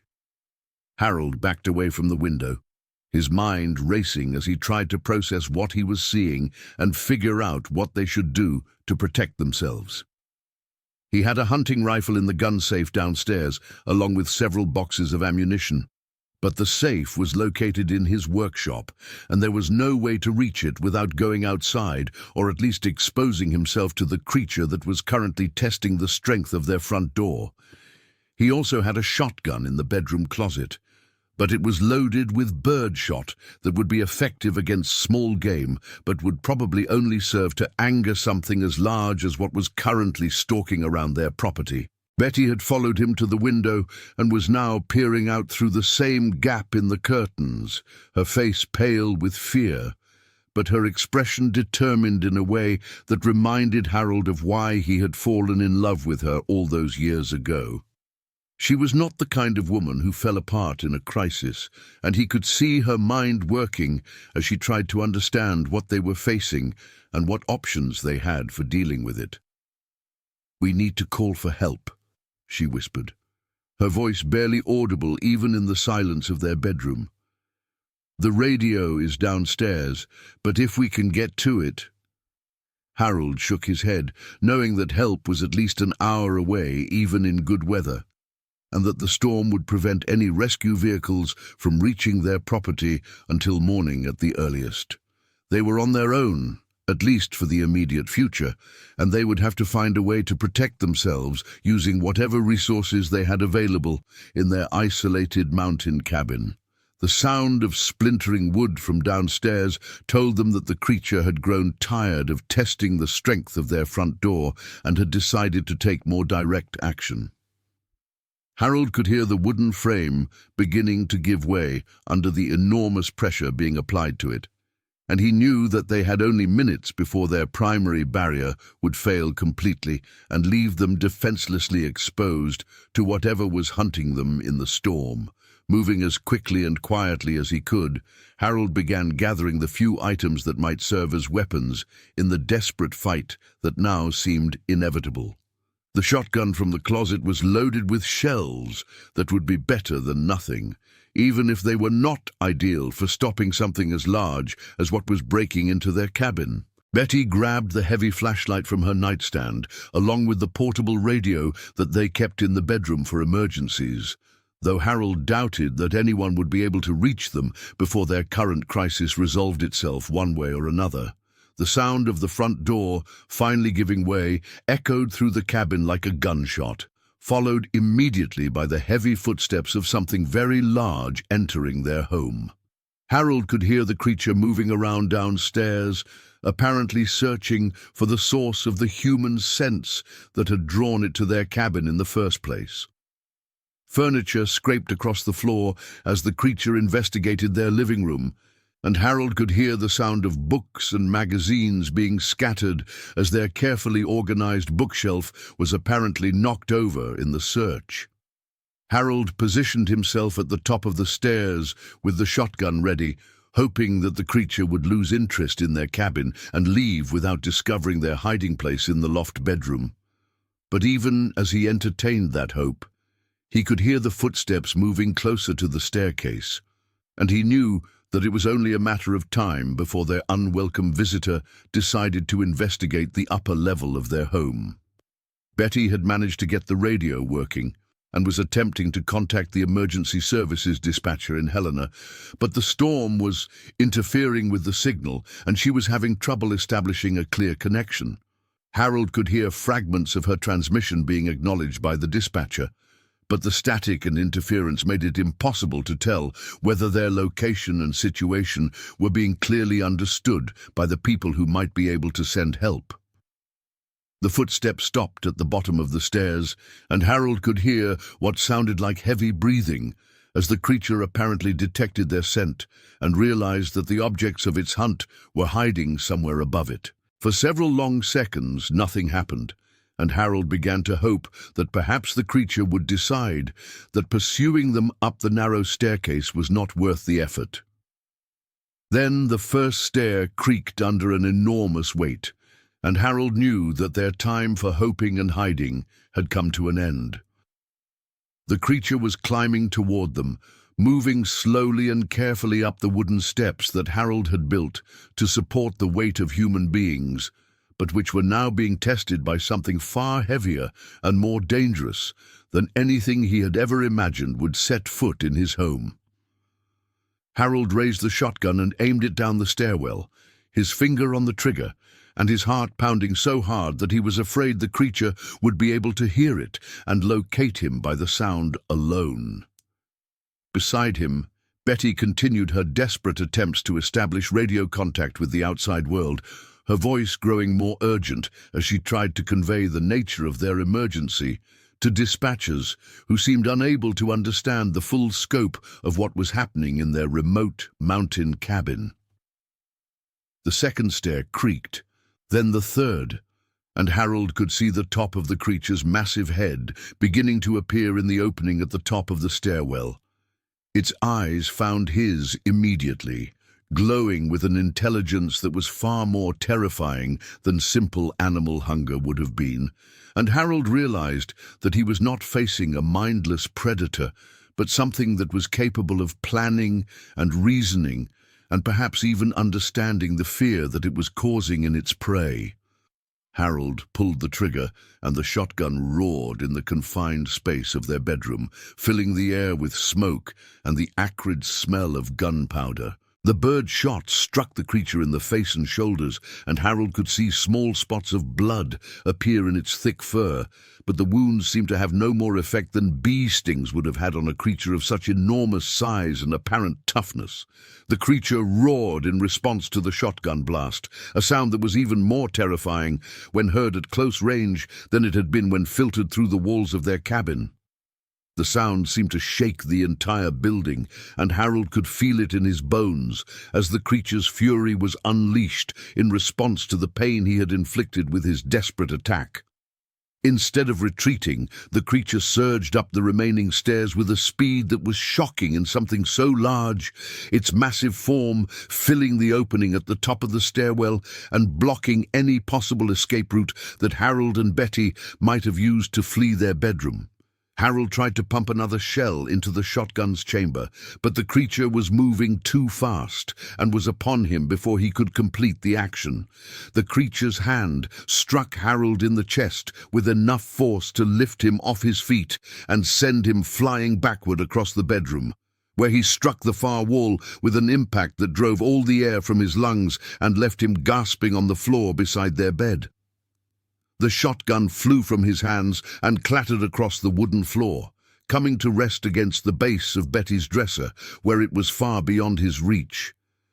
Betty screamed and tried to run toward the stairwell, but the creature moved to block her path with a casual ease that spoke of intelligence and planning, rather than simple predatory instinct. Harold tried to get to his feet, but the impact with the wall had done something to his ribs and possibly his back, and he found that he could not move without experiencing waves of pain that threatened to leave him unconscious. The creature studied Betty for several seconds, its glowing eyes examining her with what looked like curiosity rather than immediate hunger. Then it turned its attention back to Harold, who was still struggling to regain his breath and mobility on the floor beside their bed. The creature approached him slowly, each footstep causing the wooden floor to creak and groan under its enormous weight. Harold looked up into the creature's face and saw something there that was far more terrifying than simple animal aggression. There was intelligence in those glowing eyes, and what looked like a kind of cold calculation, as the creature apparently evaluated its options for dealing with the two human beings who had invaded what it apparently considered to be its territory. Harold realized that this was not a random attack by a starving predator, but something far more deliberate and purposeful. The creature reached down toward Harold with one massive hand, its claws extended and its intent unmistakable. Harold closed his eyes and tried to prepare himself for whatever was about to happen, thinking of all the years he and Betty had shared in this cabin and all the dreams they had built together in this remote corner of the Montana wilderness. He thought of their daughter Patricia and their grandchildren, and he hoped that they would understand that he and Betty had died doing what they loved most, living free and independent in the mountains they had called home for so many years. But instead of the killing blow that Harold expected, he heard Betty's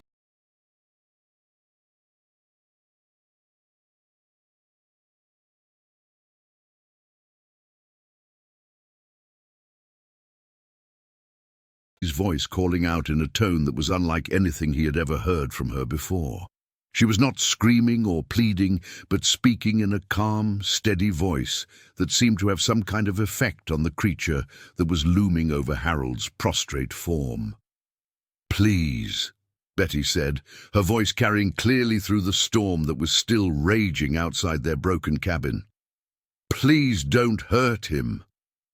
We don't mean any harm. This is our home, but if you want us to leave, we'll leave. Just please don't hurt him."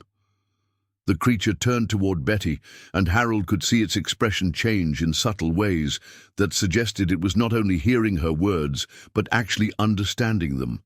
It studied her for several long seconds, and Harold could see something that looked almost like confusion in its glowing eyes, as if it were trying to reconcile what it was seeing and hearing with whatever expectations or instincts had driven it to break into their cabin in the first place. Harold used the creature's momentary distraction to drag himself toward the dresser where the shotgun had come to rest. His ribs screamed in protest with every movement, and he could taste blood in his mouth, but he forced himself to keep moving until his fingers closed around the familiar weight of the weapon that represented their only hope of survival. He managed to pump a fresh shell into the chamber and raise the barrel toward the creature, though he was not sure he would be able to fire accurately given the pain and disorientation he was experiencing.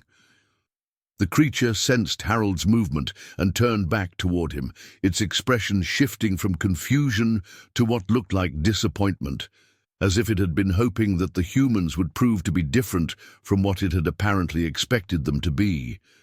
Harold could see the intelligence in its eyes shift into something harder and more predatory, and he knew that whatever brief moment of uncertainty he and Betty had created was now passing. Harold pulled the trigger again, and this time he aimed for the creature's center of mass, hoping that the bird shot would at least slow it down enough to give them a chance to escape from their bedroom and perhaps find a better defensive position somewhere else in the cabin.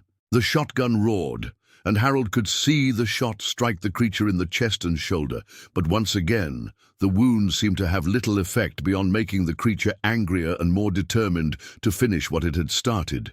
The creature roared and lunged toward Harold, moving with a speed that seemed impossible for something so large. Harold tried to roll away from the attack, but his injured ribs prevented him from moving quickly enough to avoid the creature's massive hands. He felt claws tear through his heavy winter clothing and rake across his shoulder and arm, leaving burning trails of pain that told him he was bleeding heavily from the wounds. Betty grabbed the heavy flashlight from the nightstand and struck the creature in the side of the head with all the strength she could muster. The blow would have been enough to knock out a human being, but it seemed to have little effect on the creature other than to redirect its attention away from Harold and toward Betty herself.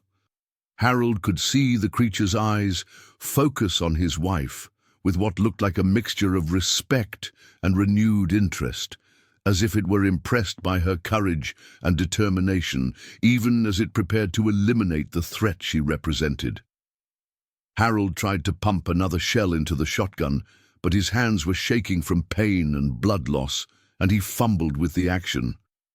The shell jammed partway into the chamber, leaving the weapon useless just when he needed it most.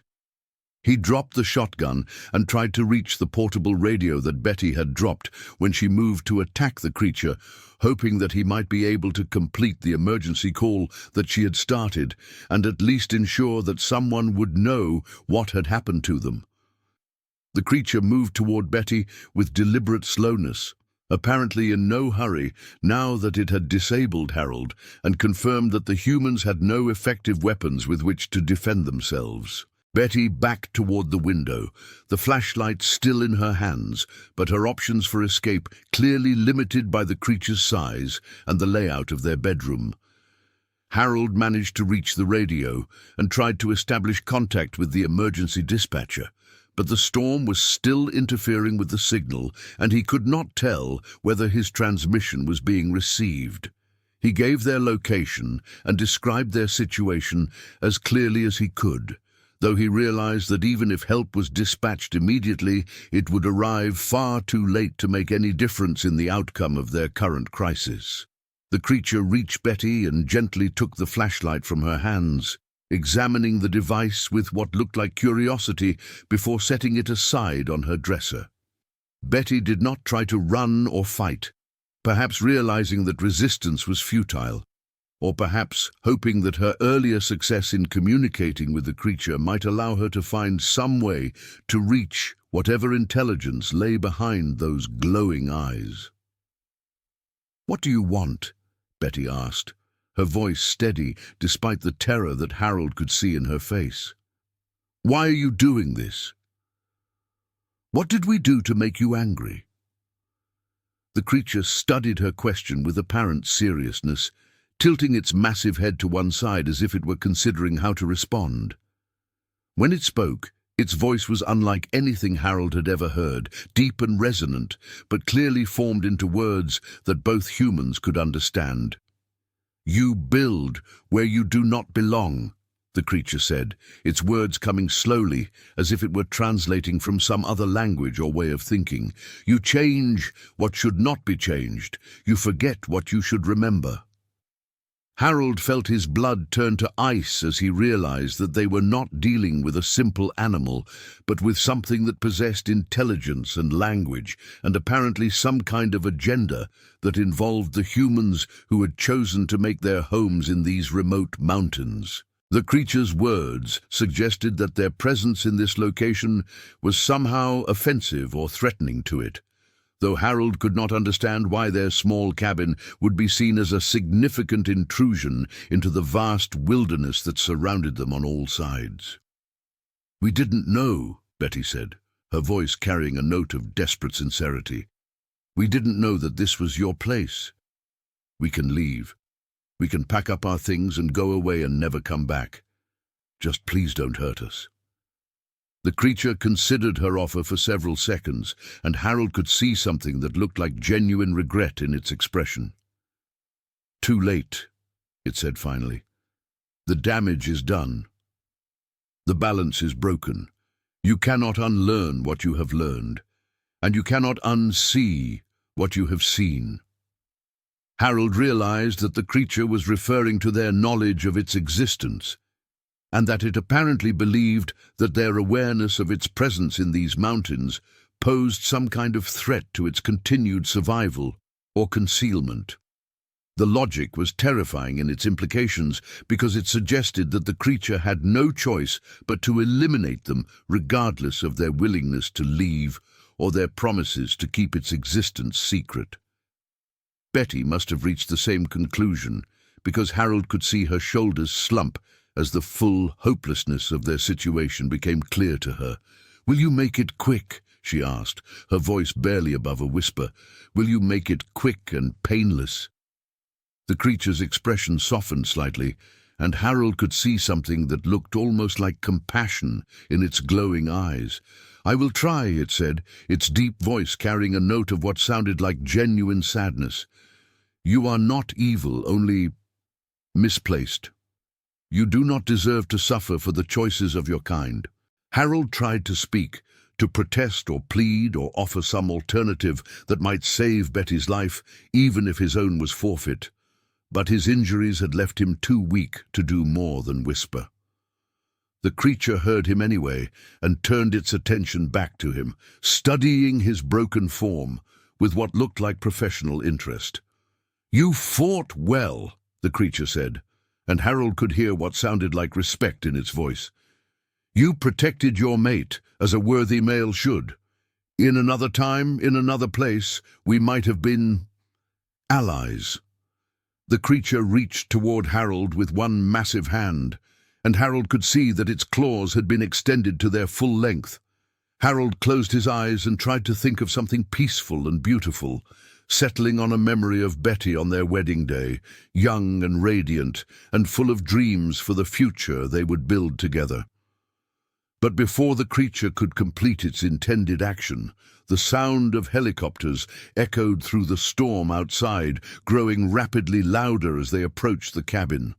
The creature's head snapped toward the window, and Harold could see alarm and confusion in its expression as it apparently tried to understand what was happening and what threat the approaching aircraft might represent. The helicopters were flying very low, their rotors beating against the storm winds as they fought to maintain control in the difficult weather conditions. Harold could see searchlights stabbing through the darkness and snow, sweeping back and forth as the pilots tried to locate the cabin where the emergency signal had originated. The cavalry was arriving, but Harold was not sure whether it would be in time to make any difference in their current situation. The creature moved to the window and peered out at the approaching helicopters, its massive form silhouetted against the storm outside. Harold could see it calculating distances and options, apparently trying to determine whether it could complete its business with the humans and escape before the helicopters landed and disgorged whatever rescue personnel they might be carrying. Betty used the creature's momentary distraction to move closer to Harold, kneeling beside him and taking his hand in hers. "I love you," she said quietly, her words meant for his ears alone. "Whatever happens, I want you to know that I love you and that these have been the best years of my life." Harold squeezed her hand as hard as his failing strength would allow, trying to convey all the things he wanted to say, but did not have the breath or energy to express. They had shared 49 years of marriage, and while Harold had always assumed they would have more time together, He was grateful that their last moments were being spent holding hands and reaffirming the love that had sustained them through all the challenges and joys of their long life together. The creature turned back toward them, and Harold could see that it had reached some kind of decision about how to handle the approaching rescue attempt. Instead of the quick death it had apparently planned to grant them, the creature now seemed to be considering options that would allow it to escape while leaving them alive, but unable to report what they had seen. "Sleep now," the creature said, and Harold could hear something that sounded almost like regret in its deep voice. "Sleep, and when you wake, you will remember this as a dream brought on by the storm, and the isolation and the fears that come with growing old in a place where humans do not belong." The creature raised one massive hand and made a gesture that Harold could not clearly see, but which seemed to have an immediate effect on his consciousness. Harold felt a strange drowsiness washing over him, as if he had been given some powerful sedative, and he found it increasingly difficult to keep his eyes open or to maintain his focus on what was happening around him. Beside him, Betty was experiencing the same effect, her hand going limp in his as whatever power the creature possessed began to overcome her resistance. Harold tried to fight against the encroaching unconsciousness, wanting to remain awake and alert so that he could protect Betty and perhaps find some way to escape or signal their rescuers, but the creature's influence was too strong for him to resist. The last thing Harold saw before consciousness left him was the creature moving toward the window, apparently preparing to escape into the storm before the helicopters could land, and their occupants could discover what had taken place in the cabin. The creature paused at the window and looked back at Harold and Betty one last time, and Harold thought he could see something that looked like genuine sadness in its expression, as if it regretted the necessity of what it had been forced to do. Then darkness claimed Harold completely, and he knew nothing more until he woke up many hours later to find paramedics working over him in the bright lights of their damaged cabin. Betty was conscious and talking to one of the rescue workers, apparently unhurt, except for some minor bruises and scratches that she could not explain. Harold tried to tell the paramedics about the creature and the attack, but he found that his memories of the event were strangely fragmented and unclear, as if he were trying to remember a vivid dream that had already begun to fade in the morning light. The official report would later conclude that Harold and Betty had been injured when the storm caused a large tree to fall against their cabin, damaging the front door and creating a dangerous situation that had required immediate evacuation. Harold's injuries were attributed to falling debris, and the damage to their furniture and belongings was explained as the result of the tree's impact and the subsequent efforts to make the cabin safe for the rescue operation. Harold never spoke publicly about his memories of that night, partly because he could not trust his own recollections, and partly because he understood that no one would believe him if he tried to describe what he thought he had experienced. But sometimes, on quiet evenings when he and Betty sat together in their new home in Helena, Harold would find himself staring out at the mountains and wondering about the intelligence that lived in those remote peaks and valleys, and about the ancient agreements that had been made between his kind and theirs in the days when the world was young and humans knew their place in the natural order of things. Betty never spoke of that night either, but Harold noticed that she never again suggested that they should return to their mountain cabin, even after the insurance company had paid to have it completely rebuilt and restored to its original condition. She seemed content with their new life in town, surrounded by neighbors and conveniences and the comforting presence of other human beings who would always be close enough to help if help was needed.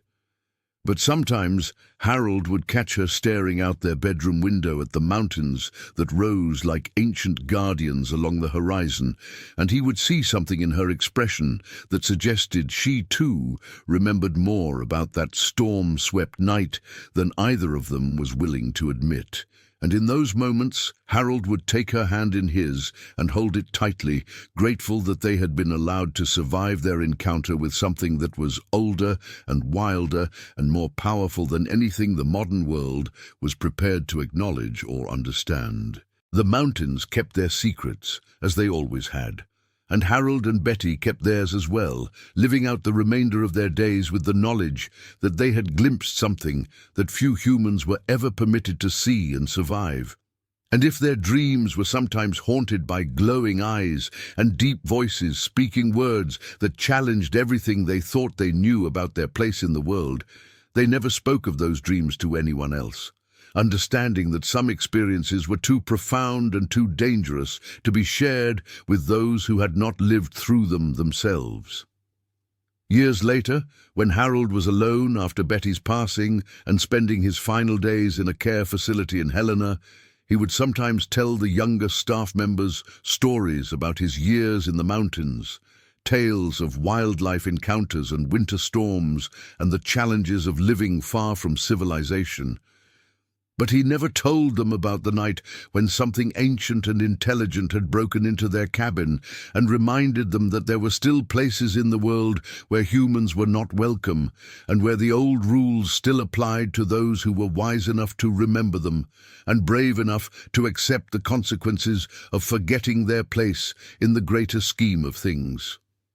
The official records of that night remain sealed in the files of the Lewis and Clark County Sheriff's Department, marked with notations that suggest the investigating officers found certain aspects of Harold and Betty's story to be inconsistent with the physical evidence they discovered at the scene. But those same files also contain photographs of tracks in the snow around the cabin, tracks that were too large and too unusual to have been made by any known animal, and which disappeared into the forest in a way that suggested whatever had made them possessed an intelligence and caution that was unlike anything the investigating team had encountered in their years of dealing with wildlife incidents in the Montana wilderness.